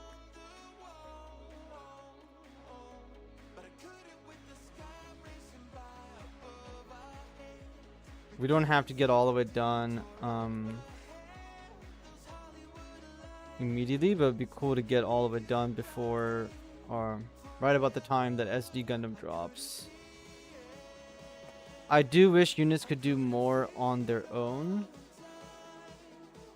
Yeah, I do wish that units were capable of. I mean, if a Gundam is on the board, I feel like a Gundam by itself is a powerful machine that should be able to do things, and I don't understand why half the Gundams don't do anything unless they're linked. Unless they're linked with a pilot. It's I don't know. But I wish that units had deploy abilities and on destroy abilities, or like passive abilities or something. But I mean, maybe we'll get that in, 2 years of this game being out.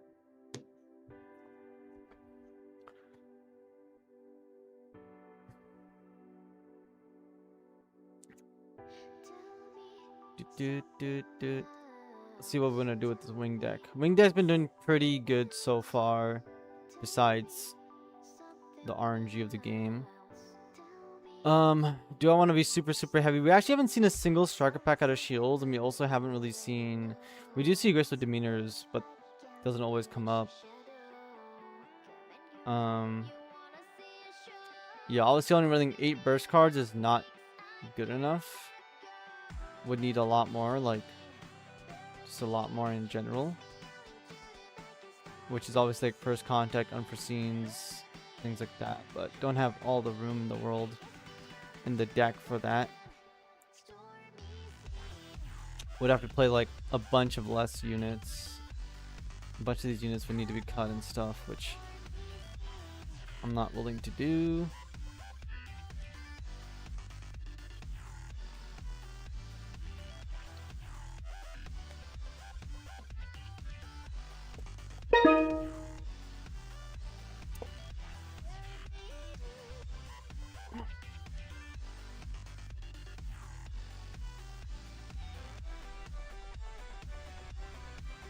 It's a pretty decent looking hand. A little bit of everything.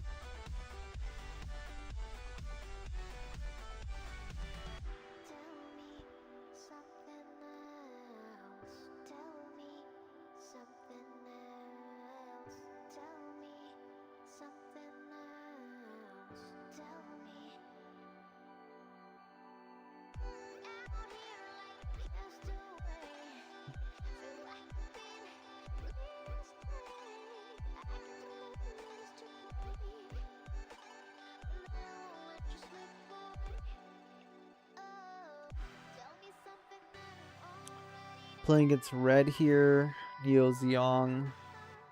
Just gonna have to go aggressive on him. Been thinking of quitting the game by GDO6 if skill doesn't enter this game. Yep. That's probably how a lot of people feel. And honestly, by the time GDO6 comes out, Ripbound's gonna be like through the roof, essentially.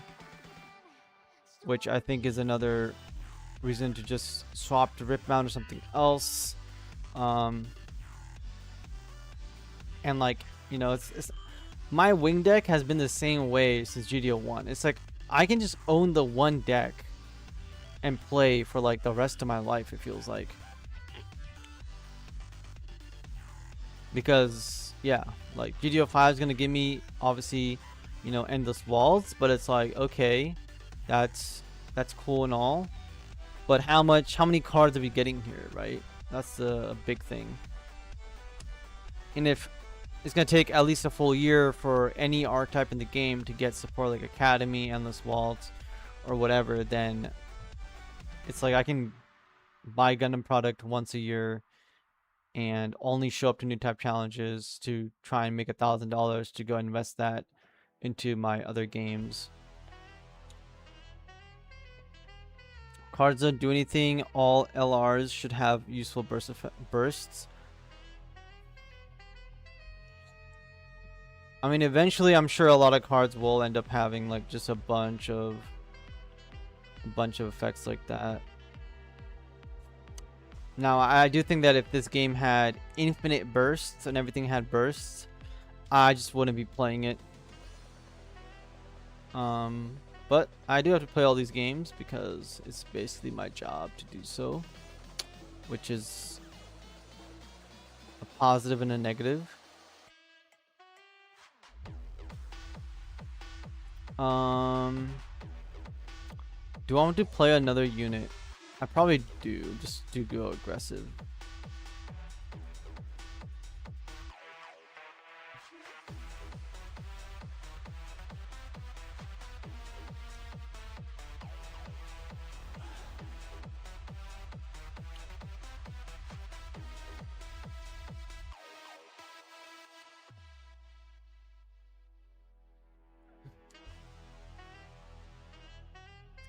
I hate this Pink Panther shit so much. It pisses me off. Okay, what do we got?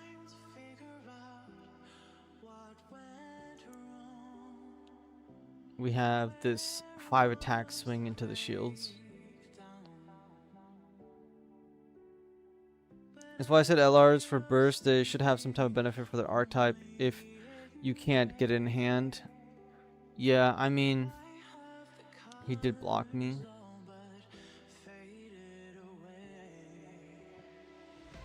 Even if LRs have burst, there's decks that, you know, if at that point everybody will be including as many LRs in a deck as possible. And that's where I'm like, okay, if you have 12 LRs on a deck, which you will put that many LRs, like for example, Wing has Wing Gundam, Death Scythe, Zero, Ultron, all these things would have a lot of power. And then the game would just be about how many LRs do you have, which, I mean, eventually it's probably going to turn into at some point, which is whatever, but yeah. There's a lot of LRs that you can actually put into a deck. Hey Kazul, how's it going? Yeah, sometimes I feel like slowing down the game on the game or just getting the car. I do have fun playing most of the, but some days I just take some bad losses and it sucks the fun out of the night. Wang Gang, what up? Yo Lacey. I return. Welcome back, Stella. Yeah.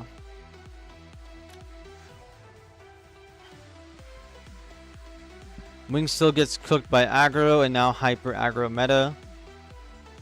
It will change, but yes. I mean, like the meta will change. The hyper one drop aggro is just again, just the entire community net decking, and the community can't do anything but net deck because they're all don't have a high amount of brain cells. But yes, Wing still gets cooked. I agree. The game is in a not good spot. It has not been a good spot since the game came out. I agree with all of these things.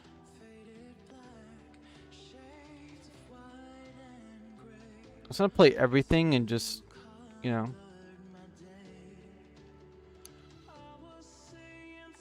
play my whole hand here.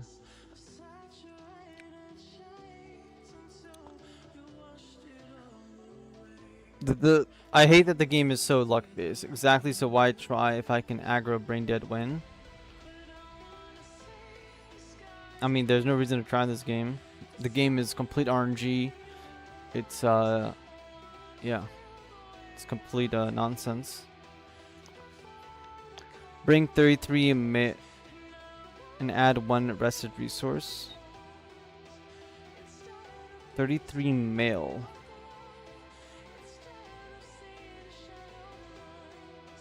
So there's a lack of skill building and outside thinking in this game. Well, in all games, but in this game especially, because this is, if anytime the game is based towards casuals, what do casuals do? Casuals net deck.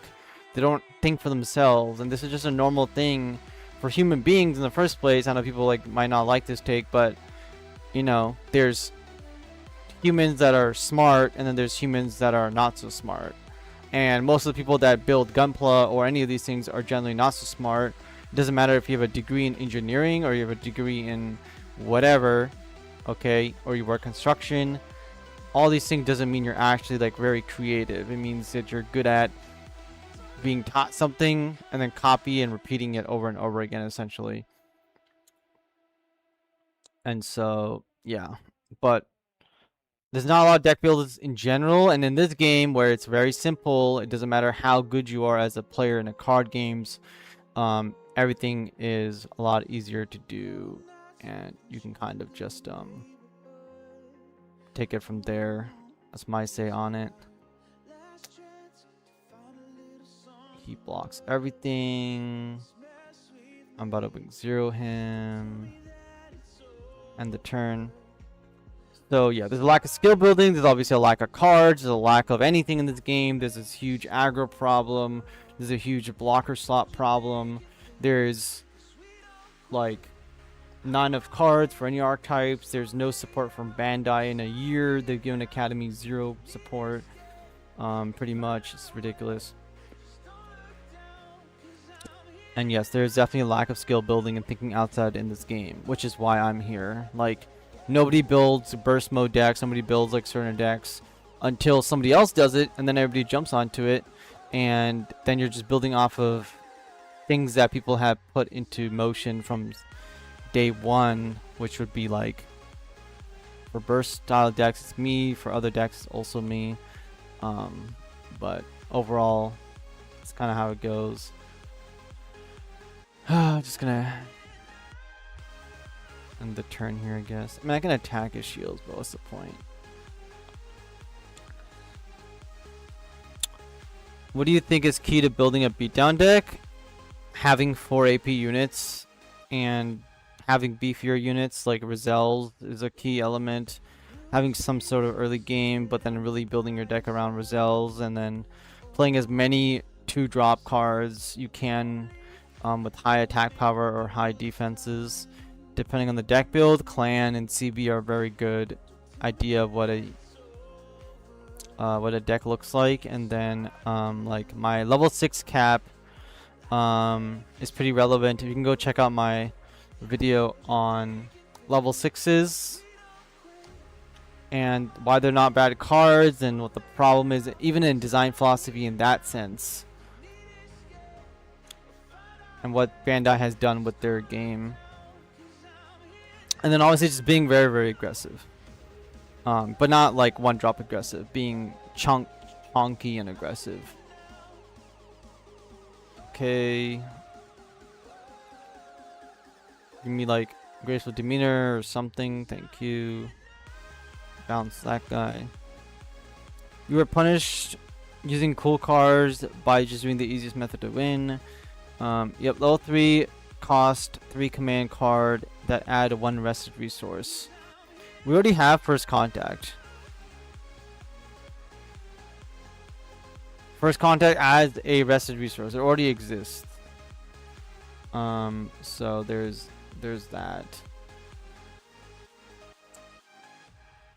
Let's take out the suppression unit because, well, let's high maneuver into my opponent first.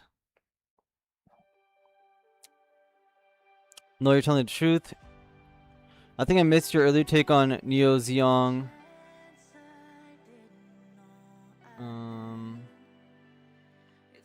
What was your opinion on it and taking it to a bigger scale tournament? I said that you should not take Neo Zeong to a bigger tournament because Neo Zeong is a deck that 100% just straight up dies to aggro really, really quickly. And because of that reason, you should just straight up not take it to bigger events or even new types because you will simply lose. And yeah, it's not a super good deck. It's just a deck that you'll be the biggest, the baddest in the room, and you will beat other blocker decks and late game decks because you're the biggest, the baddest. But you will lose into a lot of basically all the aggro decks and even beatdown decks. Good at following a program, I get it because I'm the same way. Can you trial fight me after this game? Yes, sure, I can. Serious question, since you sound miserable, why keep playing? Andre, I'm not miserable. I don't know why you think I'm miserable. I'm not. I'm just talking about the game, how it is. And it's not just me. If you think I'm miserable, then that means everybody else in chat is also miserable. That means most of the community is also miserable. And everybody else must just be coping about it. Chat is using text as a support group to Doom together. I mean, I've given a lot of negative things about the game, yes, but that's kind of what I'm talking about. If you want positives about the game, there's that when you do not play into aggro or blocker slot, the game feels fun, right? The game is fun anytime I put down clan, I put down CB, other things, and it feels like I'm here, I can play a game, and everything's fine. But the second that I play into the most toxic things, and it's not because it's aggro, it's not because it's a defensive deck, right? That's not the thing. It's not because something is too aggressive, it's not something because something is too defensive, because of how it is too aggressive or too defensive, where it becomes really, really annoying to play into and really disruptive. Okay, that guy dies. I get to breach. I get to basically just end the turn here, I guess. Been trying to figure out how to make the work. Chosen, you've been enjoying the streams lately. Thank you, appreciate it. DX, been trying to figure out how to make the O with new support. So far, added Silver Bullet. Trying to remove Pure Package for some Unicorn, but it doesn't feel good. If you're losing into aggro 24/7, then I mean, that's like, that makes sense. because aggro generally runs over the O most of the time. But you can look at the other O decks that did really well at regionals, last couple regionals. If you want to move away from the Kira package, you can obviously do Silver Bullet and other stuff. Don't have to play Kira and bound things, especially since we have Graceful Demeanor now. But yeah, the O is in a kind of a hard place because Neo Zeon can beat it, and then of course there's new problems in the game, but there's aggro going everywhere, which is obviously a big problem. How many blockers in my way? You sound... Okay, you sound miserable playing the game. Maybe it's just your natural tone or some. I mean, maybe. I don't think I sound miserable. He didn't block this, so I can't play the starter pack, so I just lose. So we're just gonna concede. Okay, somebody wanted to duel me. We won Consequence. You're literally playing wing blockers while saying this. Yes, I'm playing wing blockers, but it's actually not a crazy amount of blockers. We're only testing the early game blockers to survive all the aggro rush, and that's kind of it. It's literally actually a pure wing deck. There's no Kira slop here. There's X amount of anti-aggro cards, and then if you want to, my actual build was either 2 Rick Diaz's or 0 Rick Diaz's. So you guys can see, if you want to consider, if you include one block in your deck to be a blocker deck, that's not exactly what it is. It's still a wing deck, heavily a wing deck, and it has that early game from white to stick around. And again, if I wasn't playing this version, I would be playing Pleasaku Maganak, which then you could go fuck yourself basically in chat. Okay. So yeah. So Danny says, very true. I placed second at my NTC with Neo Zeong, although I will say 2 of my matches were very close. Finals, I got run over by 1 Year War by turn 5. My bad hand did not help me either. Yeah. So yeah, Danny did well with Neo Zeong. Yeah, Neo Zeong obviously can do really well, right? And then once you play into aggro, you'll get, obviously, most of the time you'll get destroyed. That's just Gundam card game in general? Yeah, it pretty much is. For someone who is new to TCGs in general, do you have any advice on how to learn deck building? Kazul, I'm going to tell you this straight up, is you can, like, get better at deck building by trying to, like, you know, use common sense and maybe looking up YouTube videos on what goes in deck building. But even in deck building, even in card games in general, whether it be Yu-Gi-Oh, Magic the Gathering, etc., there's always the engineer who builds the car, okay? And then there's the people who drive the car. For every single person that drives the car, or for every single engineer that makes a car, there's basically like 1 million people or 10,000, 100,000 people that drive the car. So there's an extremely rare amount of deck builders out there who actually understand deck building. And it's not something that you can actually just go about doing. For example, we all know how to do some amount of math, or for engineers know how to do engineering and other things, but there's actually a few amount of people out there who are actually doing like all the science that you need to do to actually go about understanding why something works and why it doesn't work. And you learn from them, and they'll teach you like the ground roots in something that you might find on YouTube, what you've kind of developed by your own, like getting better at math from a young age to an older age. But you're gonna have to like essentially get coaching and learn from other people who are actual deck builders. So my answer pretty much is that if you're new to the game, you want to basically skyrocket on how to be a better deck builder and understand formulas, right? The formulas. You have to get coaching by me, essentially. Otherwise, there's like the basics of it would be, what is my deck trying to do? Okay, like, is my deck trying to go late game? Is my deck trying to do mid-range stuff? Is it trying to be really aggressive? Fine tune it to make sure that it is still on the same trajectory and the path that you need to basically be putting it on. So you can be, you don't want to be like fitting everything into one deck. You want to be on a streamlined path.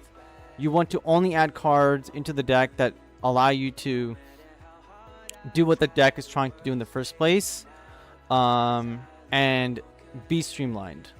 Do not put Gundam Amuro into the O deck, because if you put Gundam Amuro into the O deck, okay, what happens is now you have the O who's trying to win the game by himself in the late game, and then you have Gundam Amuro who's trying to win the game early on, which is not something you want to be doing from a theory standpoint overall. And then number two, you want to be building multiple win conditions into your deck. Some decks cannot have multiple win conditions. Some decks only have one, but generally want to have at least 2 different ways for you to win the game. For example, like Kira blocker decks, they can either get to the late game and play Show of Resolves and win. Number 2, they can play Kira Sword Strike and a bunch of Kira Ale Strikes and just keep bouncing your opponent and win through high tempo and attack your opponent with all their blockers, which we've all experienced.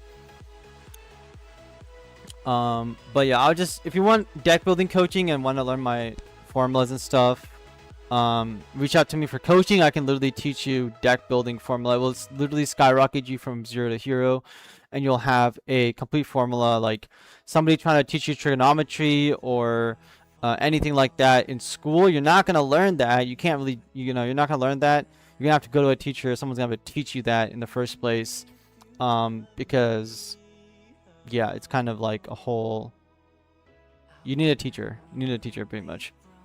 Even the top professional players in Magic or even Yu-Gi-Oh, some of those players who go to these tournaments don't build their own decks. And it was a very old school thing that I don't build my own deck. I'm a race car driver. I have somebody build me the perfect race car and I drive it.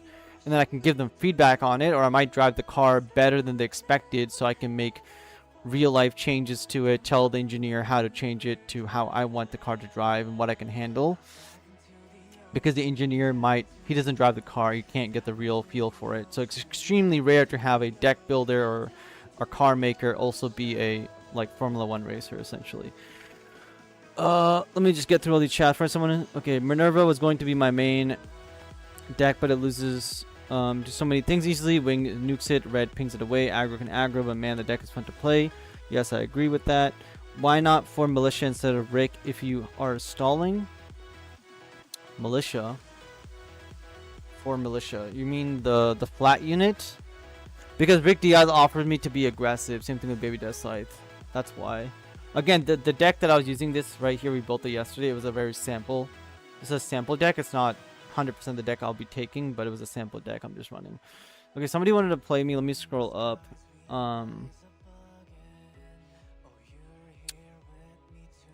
Ward Hana. Let me create this. Here, Ward just join the room. And make sure it's Ward and not anybody else, but yeah. If people start trolling, then I'll just DM it to you or something.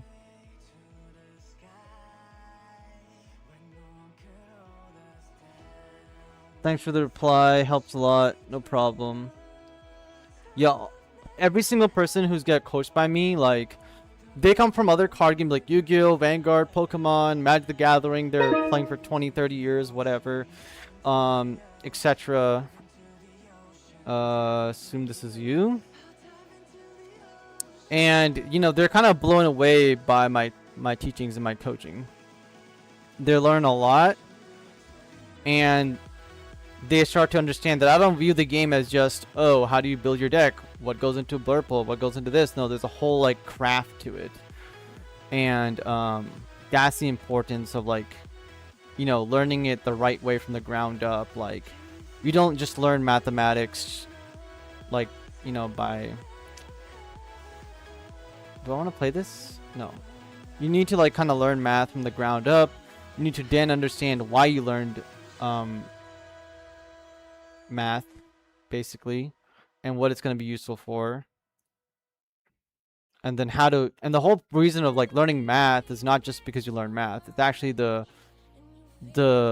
philosophy behind mathematics is to open your critical thinking and your puzzle solving skills and all of these things. That's what's important about learning math, not actually going to create rocket or anything else. You don't need to create a rocket ship or do something nuts like that. Okay, this guy just first contacted me. He did a first contact. I want to get these striker packs like out of my hand.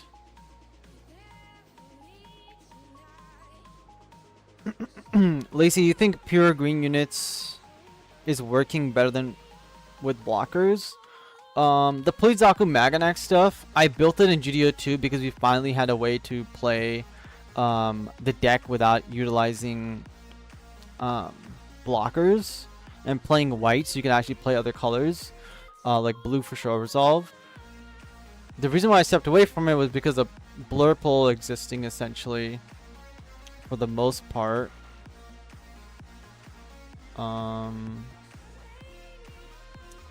Yeah, so basically Blurple existing, and because Blurple existed, it kind of didn't work out as good as it could have.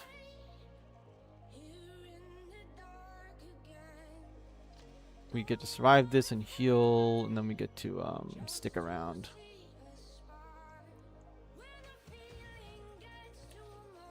Do I need to play another unit? Not exactly. So I can play the Plezaku Maganak build on here. It's similar to Clan, for example. You look at Clan. Clan doesn't have blockers, but Clan has interaction with your opponent, which is what ultimately allows it to be solid. Let's play this guy. Let's attack our opponent. Let's play my silver. And let's... Do I want to play this? He can't die. None of these guys can die. So we'll just end the turn here. So we'll play some Plezaku Maganak on stream. For sure, for sure. Also, guys, I'm sure you guys find it funny too. Some of you guys. I also find it funny when people come into the chat and think that I am miserable, quote unquote, or something. It makes literally zero sense. It makes no sense why these people feel that way. Like,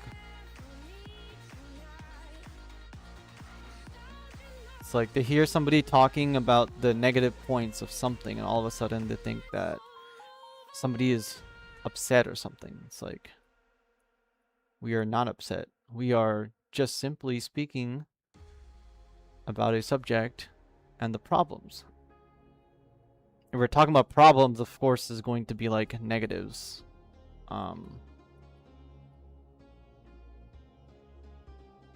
That's the whole point. So you can wing 0 me next turn, which is something. We're just gonna go aggressive as possible. That is going to hurt because now our Lifrith is open to being blown up. But he's gonna be down to like almost no shields.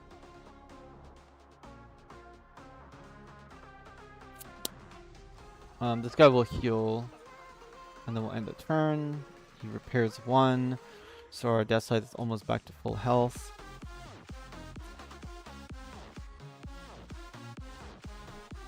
Yeah, because if you want coaching, just reach out to me. It's a whole hour and a half process. Okay, the game's over. Victory against Neo Zeong ramp.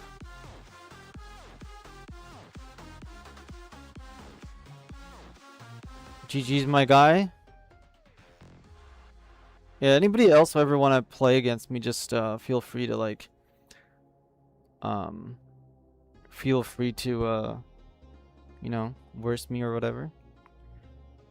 I'm one of the YouTubers or people on the internet at the moment who is openly speaking his mind, interacting, and also being able to play with you guys. And you know, before I did these streams, you could play with me on webcam. Obviously not a lot of people play webcam in the first place, but yeah. It's the tone and how you speak that many say it. Game is not in a healthy state and it's good to be critical. Yeah, one of the things, here's a thing about when we go into, I guess from looking at it, on how to improve at other games and how to improve at something faster or how to pick up on things quicker, is a lot of people focus on, hey, this card came out, it's a good card, right? They want to answer all the questions of why something is good. But when I view something, okay, the first thing I'm going to look at is, there's like a few free ways of looking at it. Okay, if I bring up the Epic Pen right now, is I bring up a card and number one is say, okay, the first thing that's going to jump at me is, in the current metagame, we're looking for cards to answer it, right? Or whatever. And let's say there is no metagame. Let's just say we're looking at GDO 1, brand new set has come out, right? We're obviously looking at good cards. So when we look at good cards, we're going to know what good cards are. They're very powerful. Okay, or let's just say powerful. Something has power. And so it's obviously going to be at the top of our list of like, oh, this card is powerful. Wing Zero is powerful. Or like Freedom Gundam from GDO 3 is powerful. All these different cards can be powerful. And of course, some power comes from obviously raw power, stats, having explosive effects like Wing Zero. Other things is power comes from being unique. If something is unique, it is powerful because it doesn't exist anywhere else in the game. For example, attacking standing units was something that only Wing Gundam had and was pretty good. Okay. Luna, I'll shoot you a code in a second. Yes, against national competitor player Luna Treasures. If you guys are into grading and stuff and want to get a bunch of Gundam singles or regional exclusives, definitely go check out Lil Luna on Whatnot and his channel. You guys can buy stuff from him and support him. So outside of power, okay, the opposite of this is where people kind of stop and they go look at all the positives. Okay, they look at all the positives. The opposite of this is I look at all the negatives. Okay, we want to look at all the failure points and negs. I can't write all the negatives. Okay, I always circle all of the negatives of something immediately because then it just tells me exactly why this card is not going to be useful. Why should we not do something? Like, I don't care about if something is positive. The negative is it loses to aggro. If it loses to aggro, throw it into the trash. Like, that's automatically the answer. If there's too many, if there's a big negative or too many negatives, then it's like, why are we playing this? And again, if something is powerful, we understand that. What are the negatives? How do we counter it? Okay, if we can counter this by some metric like aggro or blockers or whatever, for example, suppression, other things, then it's easy to beat it. We don't care about the power because power is easy to beat. If suppression ever becomes meta, it's easy to beat suppression. We just have blockers and bases, which is why suppression basically never. It's a very powerful ability, but you just can't really make it work always because the blockers are always in the metagame. But until blockers are basically extinct or minimal, suppression is not going to be like the biggest thing unless they give us breach along with it. So you always want to look at the negatives and start with the negatives, and looking at the negatives is a good thing. Okay, now some people might be like, oh, you're always negative about cards or this. I'm like, well, it's because I don't care. I don't want to go practice something. I want to bypass the whole system, okay, and I want to speed run through why something is bad, how to beat it. And then if I know how to beat it, if it's easy to beat, I don't care about this power. This power is useless to me because I've already understood all the negatives about it, while somebody else is going to say, this is a good card. Okay, this is a good card. We're going to go test it. We got to test it. We're going to play 4 copies. We're going to keep testing it. Waste of time. Because in their playtesting, of course it's working. You know why it's working? Because the people you're playing it into are not thinking about the negatives or how to beat this card. So you bypass it, you think about how to beat something, and you playtest it with me having the available tools to actually beat your new card. And then we see if it's actually even valuable or not in the first place. And then we just kind of skip through that whole first section of showing the card being good and getting bad results and all these like bad statistics, because the testing that was done with it was not good testing.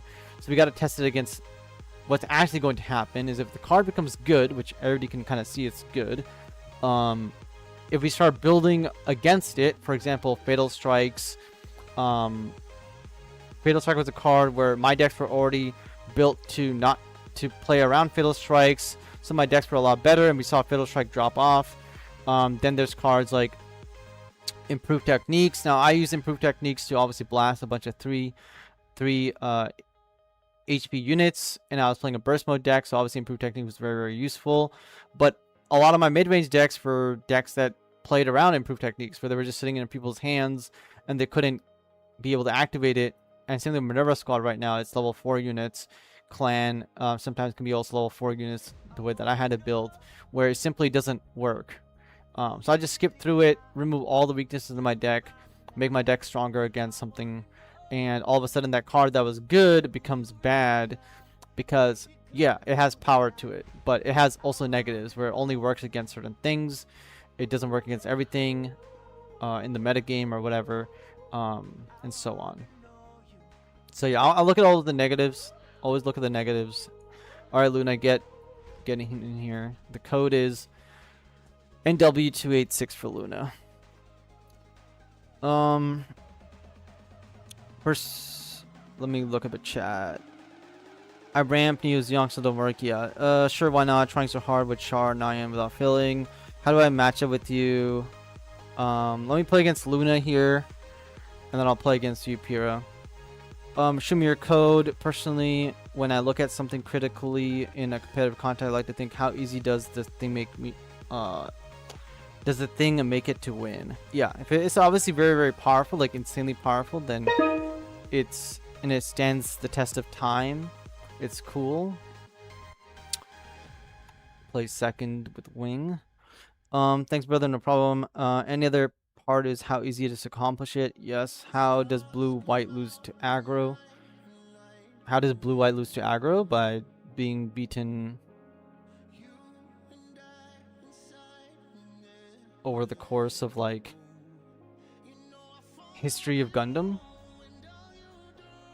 Like, it just loses because armor array. Like, it loses because by the time you play a Lifrith out, the opponent has like 3 units, and then they just armor array.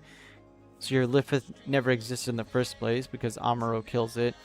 Then you lose all your shields, and then if they have more Amuros or Fatal Strikes or something else, you end up losing your blockers over and over again. And so your defenses never stay up. They just immediately, as soon as you put them up, they just go down. And then blue-white can beat aggro because blue-white blockers can simply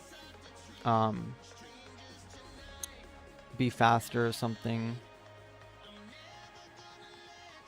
Or, sorry, the aggro deck slows down, and then the blocker wall exists, and they don't find Amuros. And generally, that's how you beat one of your Warren Blurple in the past, was they just wouldn't see an Amuro or something, or you don't see a Char. Good card does not mean good competitively. Luna would battle me after this. Sounds good. Sure. My bad. I meant, how does blue-white do against aggro? Is it worth bringing to a Sword Championship? Yes.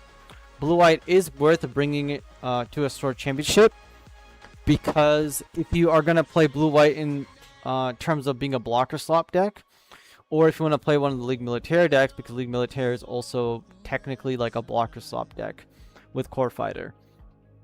So check out, again, whoops, that's the deck list. Never mind. Check out Holly TCG newest video where he plays League Militaire. I would suggest you play League Militaire. Just copy his deck 1 for 1 pretty much. Or to play Blocker Slop, because Blocker Slop has been winning since day 1, and aggro has been winning since day 1. Everything outside of that is just luck based, matchup based, and those are the 2 decks that kind of are the grossest versions of a deck in Gundam.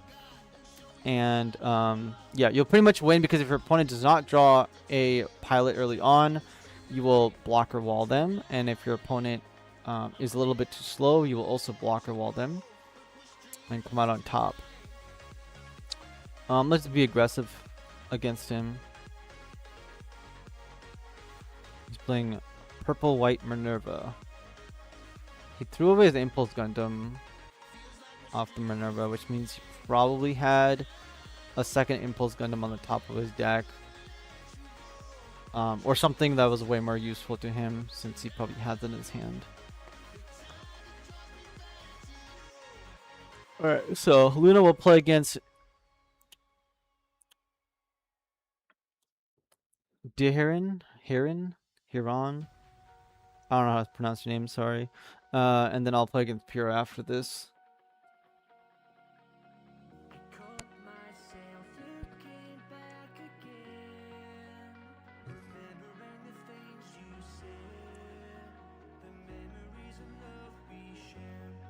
He's attacking my shield. I can of course block this. And just accept it. He can link a sword strike into me. I don't really mind losing shields here. I would, like, normally just block this and then suicide and get rid of his blocker, but I don't want to get run over by a link. And keep taking out his base, essentially, is my job.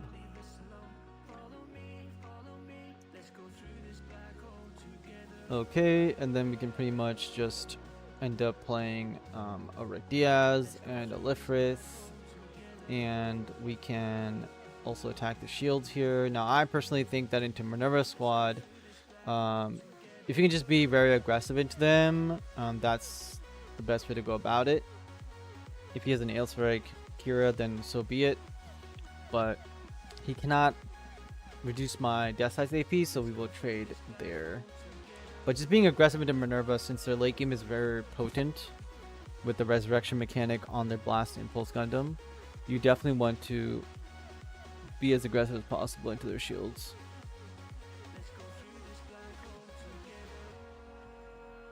I haven't played into them in a hot minute. I mean, I played against it earlier today, but I haven't played into, like, maybe this version of it. What's he doing? Going after my Lifrith? Okay. That's fine. Is there a pinging card that is available? I don't think so, right? He's just gonna bounce it. Okay. He wants to trade here. I'm okay trading with him.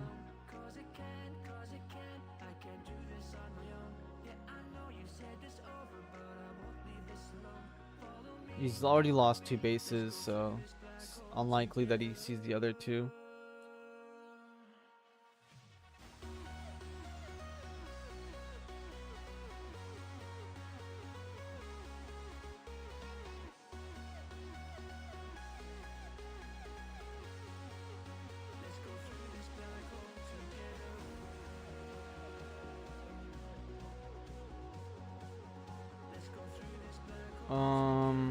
What do we got here? Let's do... I can just kind of go wide on him if I want to. I'm just going to go aggressive on him. I don't really care about anything else. So understanding your macro strategy into particular decks is important. Across all card games, but especially in Gundam, since you don't have that long to play. You only see a limited amount of cards in total. And honestly, we're just going to go wide on him and show him what's up, I guess. Those are pretty much like all of my blockers in my deck that I just drew.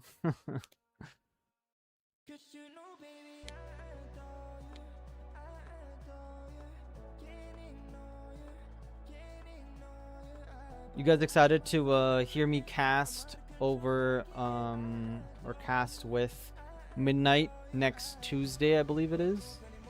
On the 12th, which I believe is next Tuesday, we'll be casting with Midnight on his online locals. You guys won't have to listen to only Midnight talk. You guys will hear me fill up the void.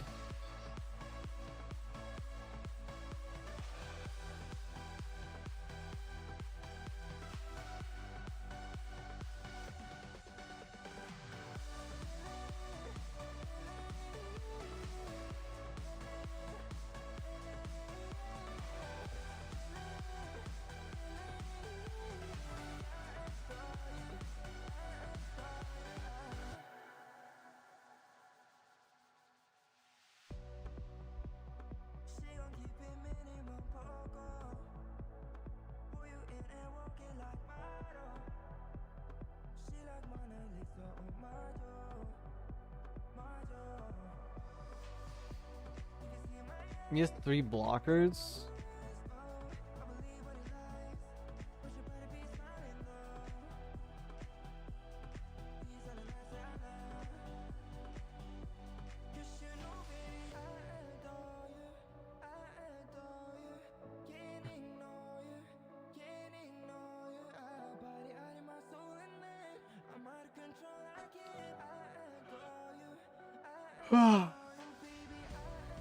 Okay, he's gonna sacrifice his Rick Diaz real quick with it.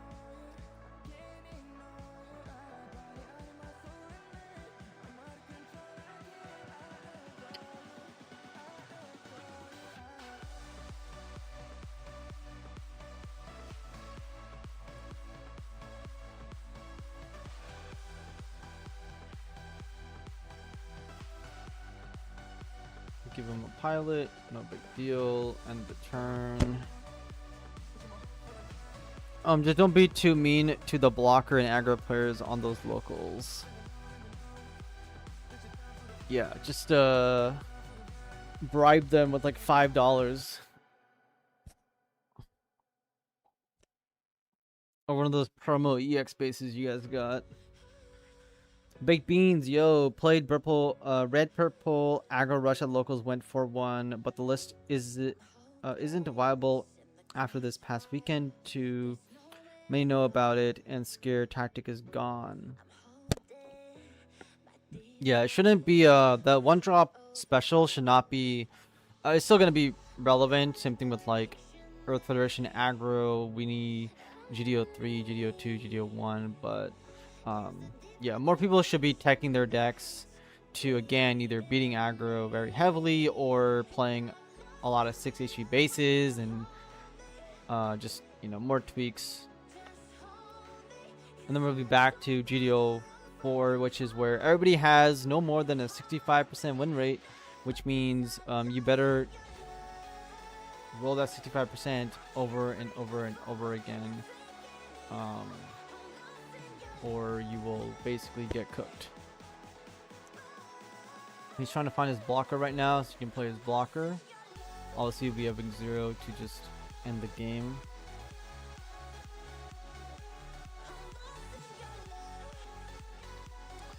Do do do do do do do do do.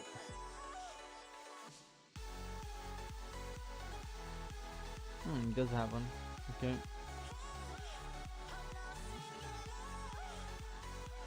Does he have the blocker? He does have it. And he's got the Kira.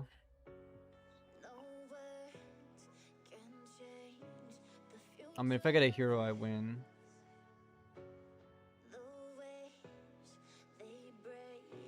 I went 6-1 at NTC with blue purple, so it's gonna stick with me this set along with blue green Xiong. Hell yeah, dude.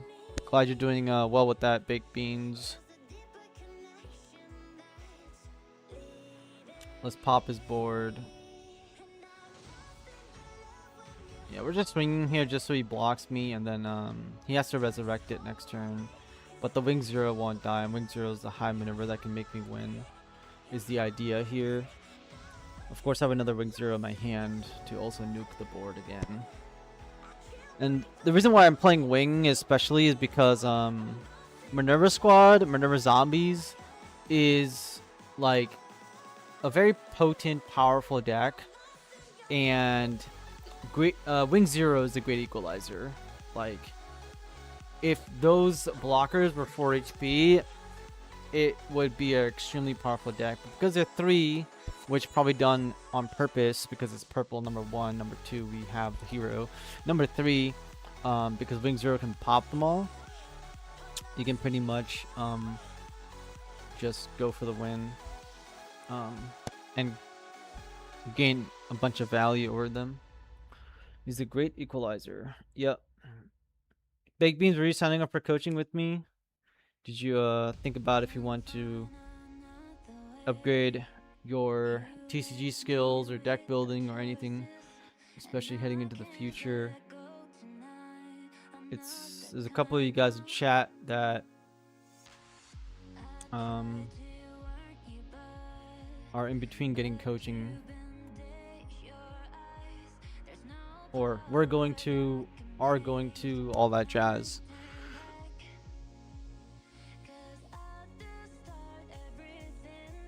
Okay, he plays another Destiny Gundam. He has another Link. He still cannot kill me.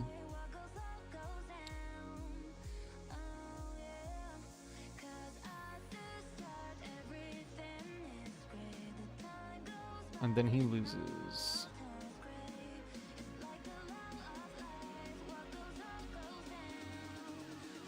GG's Luna. Almost had me there. But I mean, technically I had you since the beginning, so you just couldn't get back. If I had one more link, listen, Luna, you can't have all the links in the world. Alright? But it is Gundam. Do you have guides on Metafy, or you just do coaching? I just do coaching prototype. I don't have Metafy. Some of my clients who have reached out to me who did get Metafy before me, whether it was from Garrett, whether it's from IBO, did not like that. I'm not here to sell you a guide on Metafy. I'm here to literally be one-on-one with you and give you hands-on experience, answer all of your questions, make sure nothing is left unturned, and give you that like full coaching experience. It's also hands-on. Anything that you could probably ask or learn out of Metafy, like questions-wise, you can pretty much just ask me. Most of the Metafy guides, from what I've seen and from my clients, it's literally just, you know, can the AI please summarize like Eggman's video for me and put that up on what the meta is, and then you like pay for that. That's like usually free. And then it's like, okay, how do I play my decks? Summarize my video by using AI and then push it out. And that. Now, the guides are way more valuable in more complex games like Riftbound and other things, but only if you're going in there, you don't have the time and you're not at the level of like where you're a top tier player. So you do need to like learn from somewhere. You pick up the guide and hopefully it's good enough to kind of like level you up a little bit. It's like a quick boost towards the right direction. But if you're someone like me, you can still go ask for that advice or get the Metafy. I mean, I wouldn't do it myself because I would just put in the time really quickly. But it would be very useful for me to know, okay, I'm going to my tournament. These are the matchup. This is the sideboarding guide. This is how I want to do things 90% of the time. And you'll do well with that. But I would not back most people's Metafys. There's somebody who just tops the regionals, thinks he's a coach or he's gonna give you information and wants money for it. I'm actually giving you coaching services and not just a guide or something. It's straight up ground up work, making you better at the game, and teaching you things that you're not gonna find on anybody's Metafy, because there's things that only I have access to since I've been using them since I was like 6 years old. I created it myself. No one else has access to this but my clients. Many other people like Stella here, like what's his name? Why am I forgetting his name right now? Like Kodiak and all of my clients that I coach. If you go to my Discord here, right, you go to my testimonials here, like a bunch of people, right, got coaching from me. Like Stella plays a lot of Vanguard, goes to regionals from other card games as well, and it helps you in many things. Shin here is friends with the top 4 national players. They go to the same locals. The locals is very try-hard, top regional players, and it helps you not only in Gundam, but trading card games in general, like Yu-Gi-Oh and stuff. He went back to playing Yu-Gi-Oh and playing Sky Strikers, and he saw the difference after getting coaching by me, because I'm seeing the game completely differently. It's not just Gundam coaching, it's trading card game coaching. It's how to open your mind about things and viewing everything from a different angle. And it's not net decking or meta slaving or jumping onto someone else's. There's a big thing about like an advertisement. If AI can replace Metafy and all these things by just scrolling through the internet, giving all the information you want, like, are you just copying and pasting your information, or are you the one who actually is creating the information and spreading it yourself? I'm one of the people who AI cannot copy and paste what I have to offer, because it is my own words, it's my own experiences, it's my own coachings and my philosophies that you're not going to find on the internet or with anybody else, because of the way that I'm wired. Nobody, like very few people on the planet ended up being 5 or 6 years old and being in college. Very few people ended up being able to beat somebody who's 2000 skill rating at chess, had all the life experiences and were smarter, essentially. Like, you know, there's not a lot of people in the world who have like 145 IQ, etc., and are also into trading card games, or also have the same growing up as I did. So many of my clients came from other card games and are in Gundam now. And I don't just coach one game. That's a big thing too. I'm a coach first. I'm not just coaching Gundam or trading card games. I coach other competitive games as well. And so I'm like literally a full-on coach pretty much. And that's what I have to offer, not just Metafy guides. So do not have a Metafy. I rather just be hands-on. And this also tells all of my clients that, like, all my clients are kind of always going to get a 100% like positive feedback, because they're not just getting some useless guide that they don't understand fully. They're getting what they want. Here's the code for you, Pira.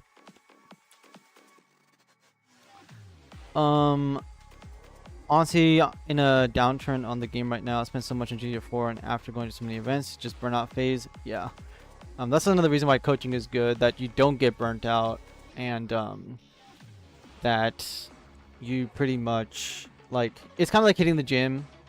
You know, you want to pay for the gym, be in the gym, and while you're in the gym, it's going to motivate you to do other things and be active and keep playing Gundam. You're still saving your money for coaching? Hell yeah, dude. That was a good game. Here's Puro. Let's see it. Joseph had NTC. No luck with red purple CB.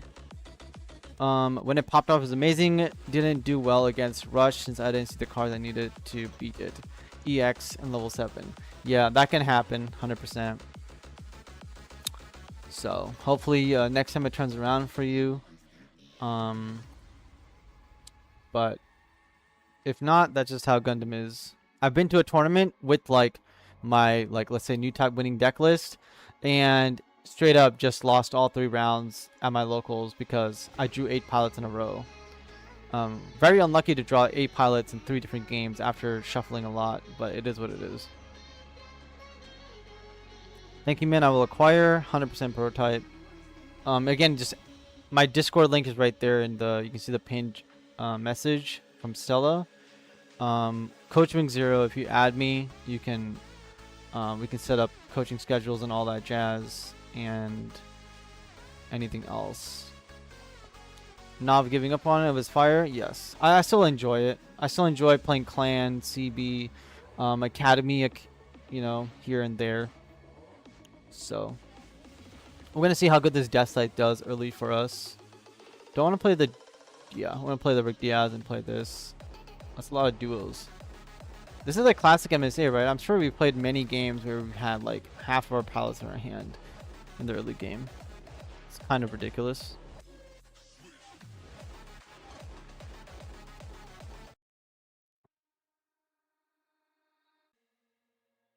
Maybe we need some like pop music instead.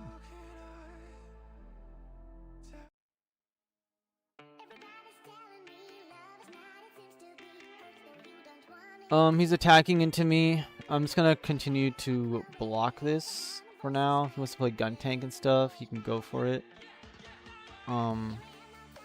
It is what it is.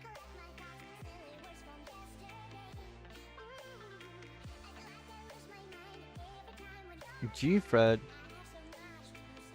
I did have a list with this G-Fred times 4 copies. It was a new UNE deck with all the token new UNE cards, and then G-Fred was in there because we're playing so aggressively that it made sense to have the G-Fred in there as well. It also 2 cost. Slam a lot of bodies onto the ground. Here goes the Wing Zero.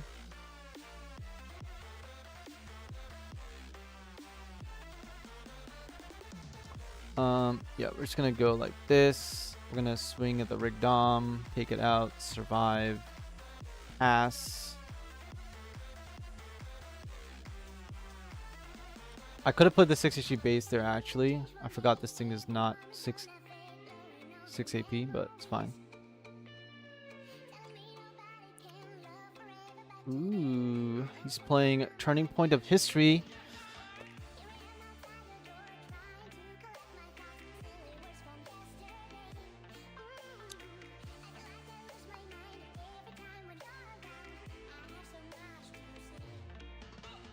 Hero to my hand.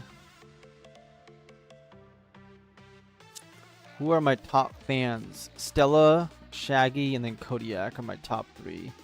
And then Defi, 7. And then we got everybody else. Another Rigdom, we can trade here. We can also bird mode. We can do many things.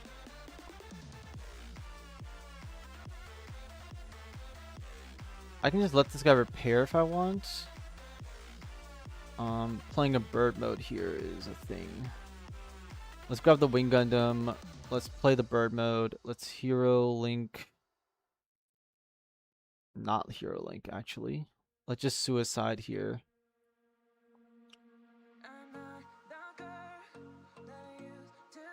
Let's end the turn. Wing Gundam will take care of Ricky. I'm not a fan. I'm a hater. Coach, you're stinky. /JK.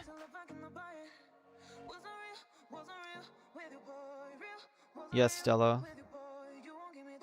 I'm one of those Yu-Gi-Oh! I'm a guy who literally has a $150 cologne bottle that I wear. I always smell really good. I'm color coordinated. I'm like 5'10", so not like super tall, but I'm always like making sure my shoes match my clothes.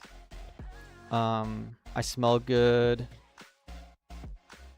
I got a clean shave when I go outside. You know. My new type challenge losses were because he drew 2 aerostrike links with Wing Gundam. Yeah, exactly. Through the combat, them linking them several times back to back. Yeah, exactly. It's very disgusting that like triple aerostrike. If you get triple aerostrike link, triple armor link, there's almost like nothing you can do. Pretty much, it's quite ridiculous, honestly.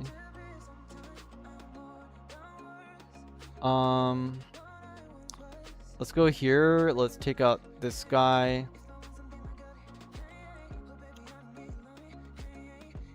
Let's take out his Gelgoog.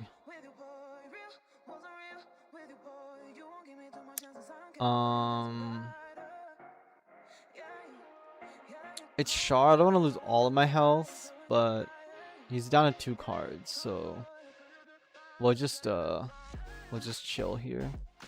If we lose, we lose. Yeah. That's something we always gotta understand about when I coach people. I tell them like, I need you to explain to me why you're winning and why you're losing, because people think that playing the O with Amuro, Kira is the O is making you win, but it's not. It's really Kira and Amuro that are just doing so much that they're the reason why the deck actually is winning through beatdown. So the deck is actually a beatdown deck because Kira Amuro. I do the same. I wear beard oils so I smell of wood and apples, dress clean, and I don't like the smelly stereotype TCG, but it happens and it's gross. Yeah. You know, the smelly stereotype, the butt cracks, all the weird things that happen for sure in this game. I absolutely agree. It is what it is, and you know, it's a thing that game stores have. I mean, back in the day, at least I don't know about now, but they were very like strict about, hey, like pull your pants up, or like, you know, wear a freaking belt or whatever. Like, I mean, nowadays I don't know what happens nowadays. I'm gonna be honest, but yeah, I can kind of imagine how you dress baked beans, at least if you wear black. I do have a hero Yui here. I have a Wing Zero. Obviously not gonna play the Wing Zero. It's gonna have to be the Wing Gundam. The GOAT. Wing Gundam is the GOAT. Let's play a blocker here. No, I'm very OCD on being clean and smelling well. Wooden apples, not big beans. Haha. Kodiak, me with memory problems. Wait, how did I lose my matches last time? LMAO, I just know I lost. Well, good thing you know all about feelings and keeping track of your wins to losses.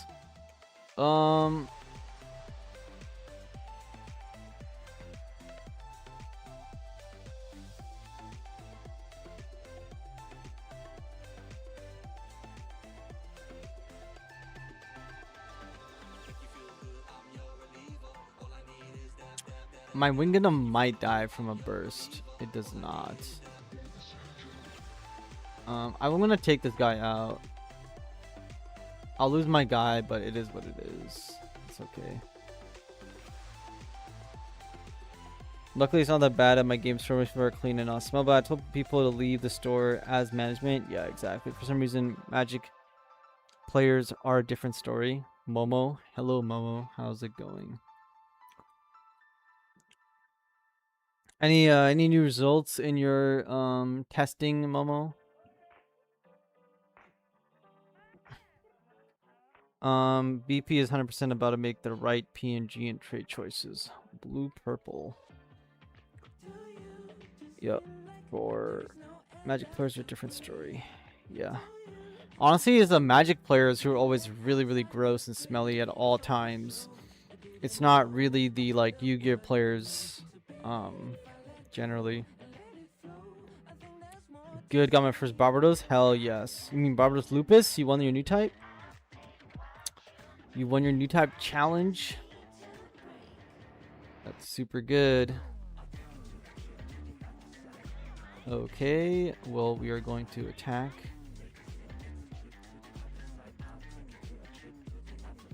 Nah, but I'm trying out Earth-fed Banshee deck seems pretty promising. That's cool. That is very cool.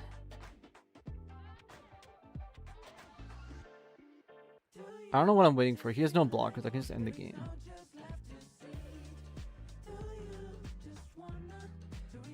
GG's, Pyrrha. Unless I've trolled myself with a close combat or something. There we go. New type Lupus, let's go. Would you play to get the Lupus? OP also has some stinkers. One Piece, yeah, One Piece. Even I mean, they're all anime nerds. I mean, makes sense, and people who are after money, I guess. I don't know.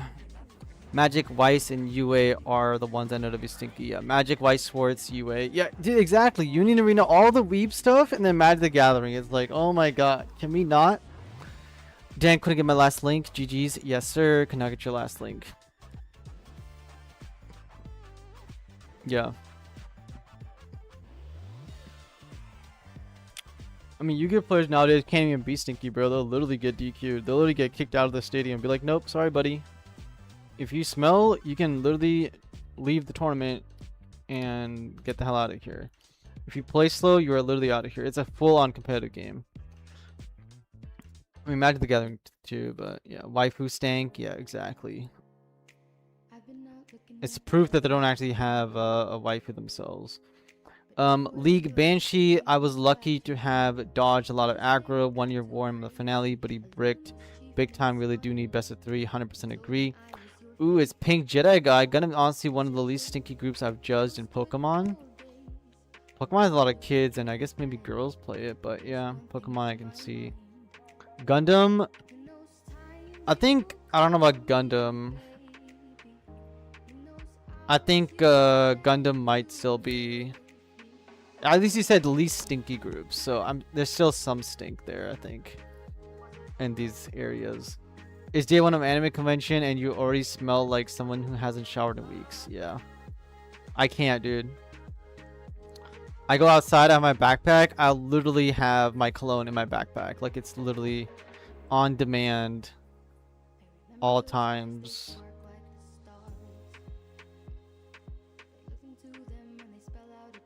Jedi, you ready for me to co-cast with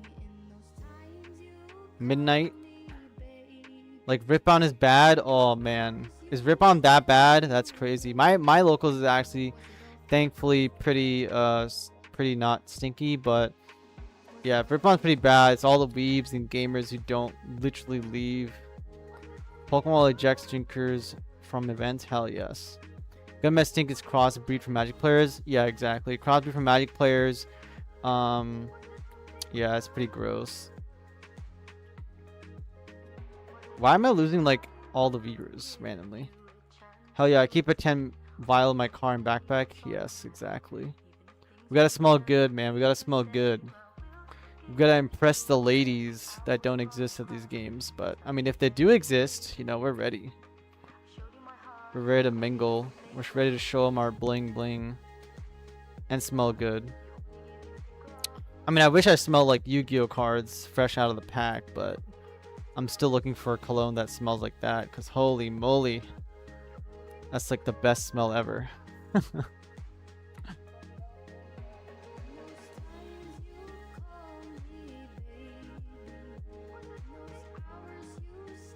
But you guys can see here, Wing's doing pretty good here with Wing. Overall, some losses, but overall mostly wins, and it's been a game into everything.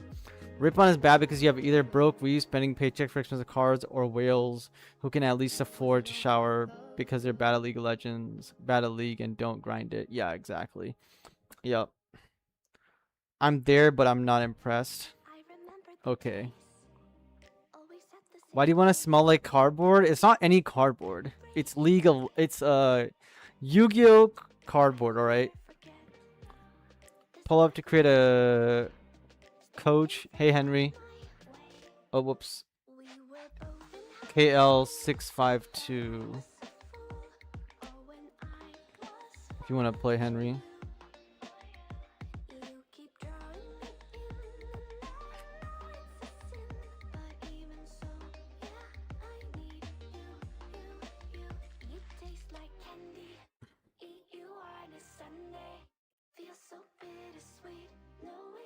It's not just cardboard, it's cardboard crack. Dude.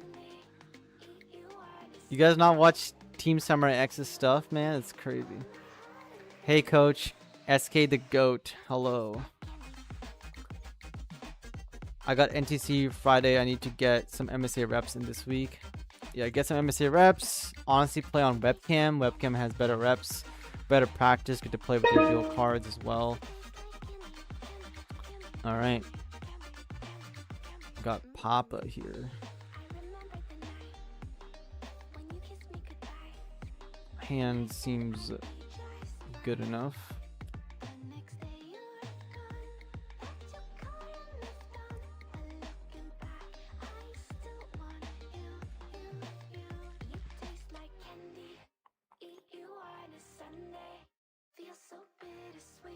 What is this song? You taste like candy? You're so bittersweet. It's crazy.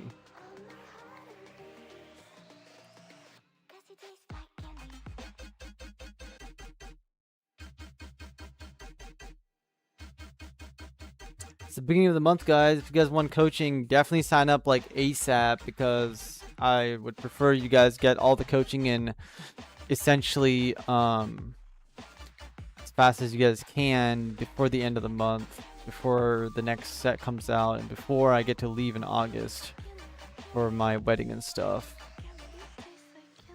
That's the goal. Another aggro-ish deck.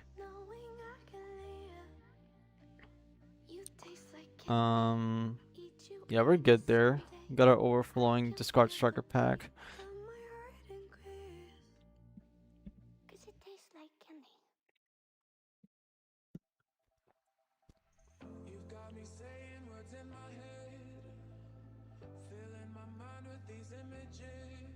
Shenlong. Shenlong.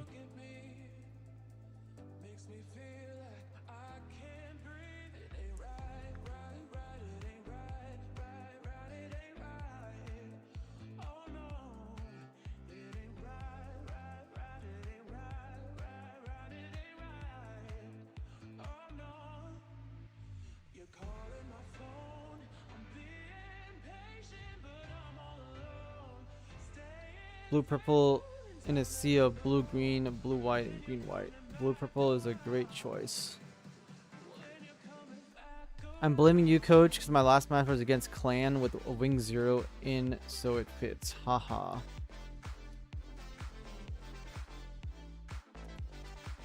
Yep. The random wing 0 in any green deck always gets you.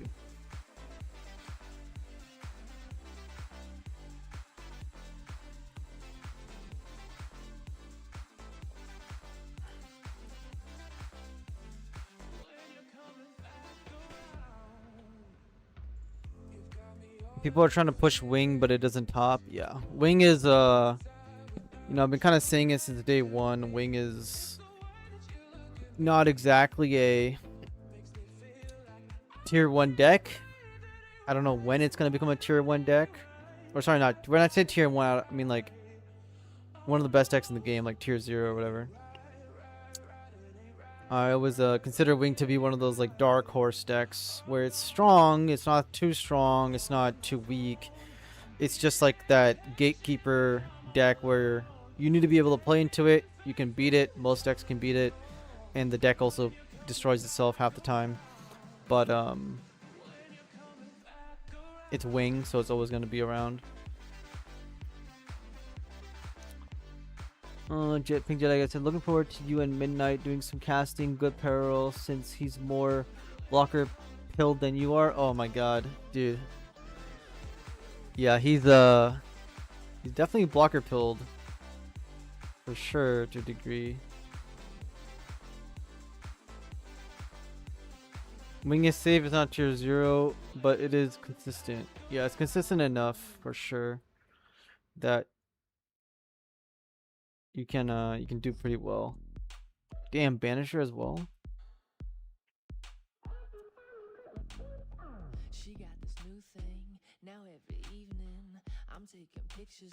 I mean, there's no real point of me playing this piece million at the moment except for the breach value. So giving me extra pilots is not useful. Giving me a base is something. Level 8 is not really relevant right now. Oh, look at these cards that I don't want. Yeah, I would say like wing is like the 4th deck in the game essentially. At least it was before like League Militaire, Neo Zeong, and all the other things started popping up. CB. I still think like wing is somewhere around there, but a lot of decks have fallen downwards.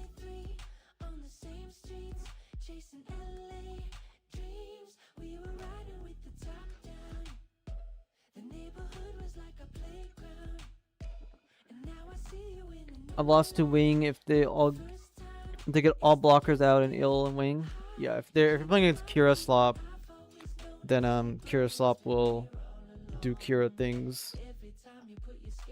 I do want to build a deck utilizing gun cannon 107, 108, or 108, 109, whatever it's called.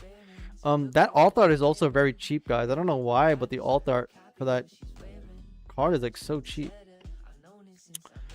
I'm close to my death here.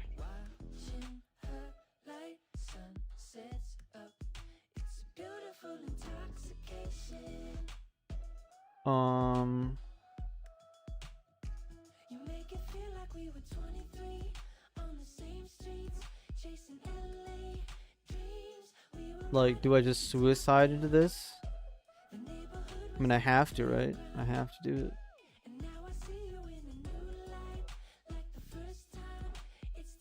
I bought a playset. It's like $8. Hell yes, dude. That's what I'm saying. Like, I think that's one of the most powerful cards in the set. Actually, in GDO 4 is, and it's like being kind of slept on a little bit.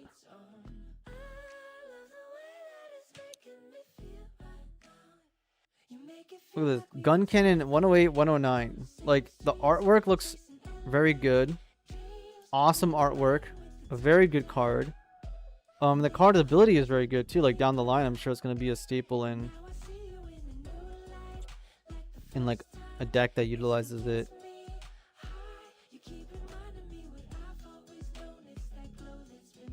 I lose. I'll let him get the finishing blow. GG's. He got me. I'm working on Red Green Wing right now. Not hating it, but not sure it feels better than Red Green Neo Zeong. Yeah, it's a love and hate relationship I have with Neo Zeong, being like it's a good card. I like that they printed a strong card like the O. But I'll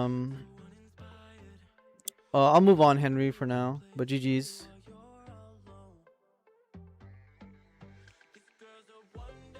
But with Neo Zeong, I pretty much like. I hate that Neo Zeong exists in a game where nobody else can stand up to it in the late game. And we don't exactly have too many answers. To, like, we don't have any ways to kill it. There's no way to like actually negate its ability or destroy it, etc. Rematcher, moving on. Double gun cannon, white base mid range list is on my list to cook. I grabbed the alt earlier too. Hell yeah, Jedi guy. See, we all know which cards are good. Promise I wasn't looking at your hand. Thanks for the match. Oh yeah, I wouldn't. It's I'm live streaming and I don't expect people to be like looking at my hand, and if they do look at my hand, it doesn't matter. It's literally Gundam. You know, nobody wants to really, you know, play me to beat me by looking at my hand anyways. This card, man. I have to make some changes to this. Very interested to see what ST13 will do for Neo Zeong. Yeah, we're all here waiting for all the star decks coming out. ST of what? 10, 11, 12, 13, right? Should start giving us new mechanics and make us go crazy. Psycho Gundam? Which one? The red one, you mean? I assume you're talking about the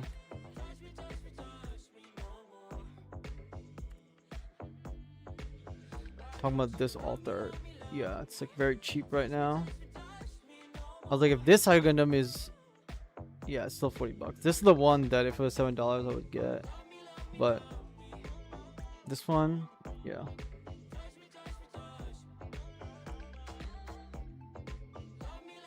I want to cook double gun cannon G fighter. Hell yes, agreed. I was thinking Vulture against Neo Zeong and forgot that double X can't destroy level 9. Yeah.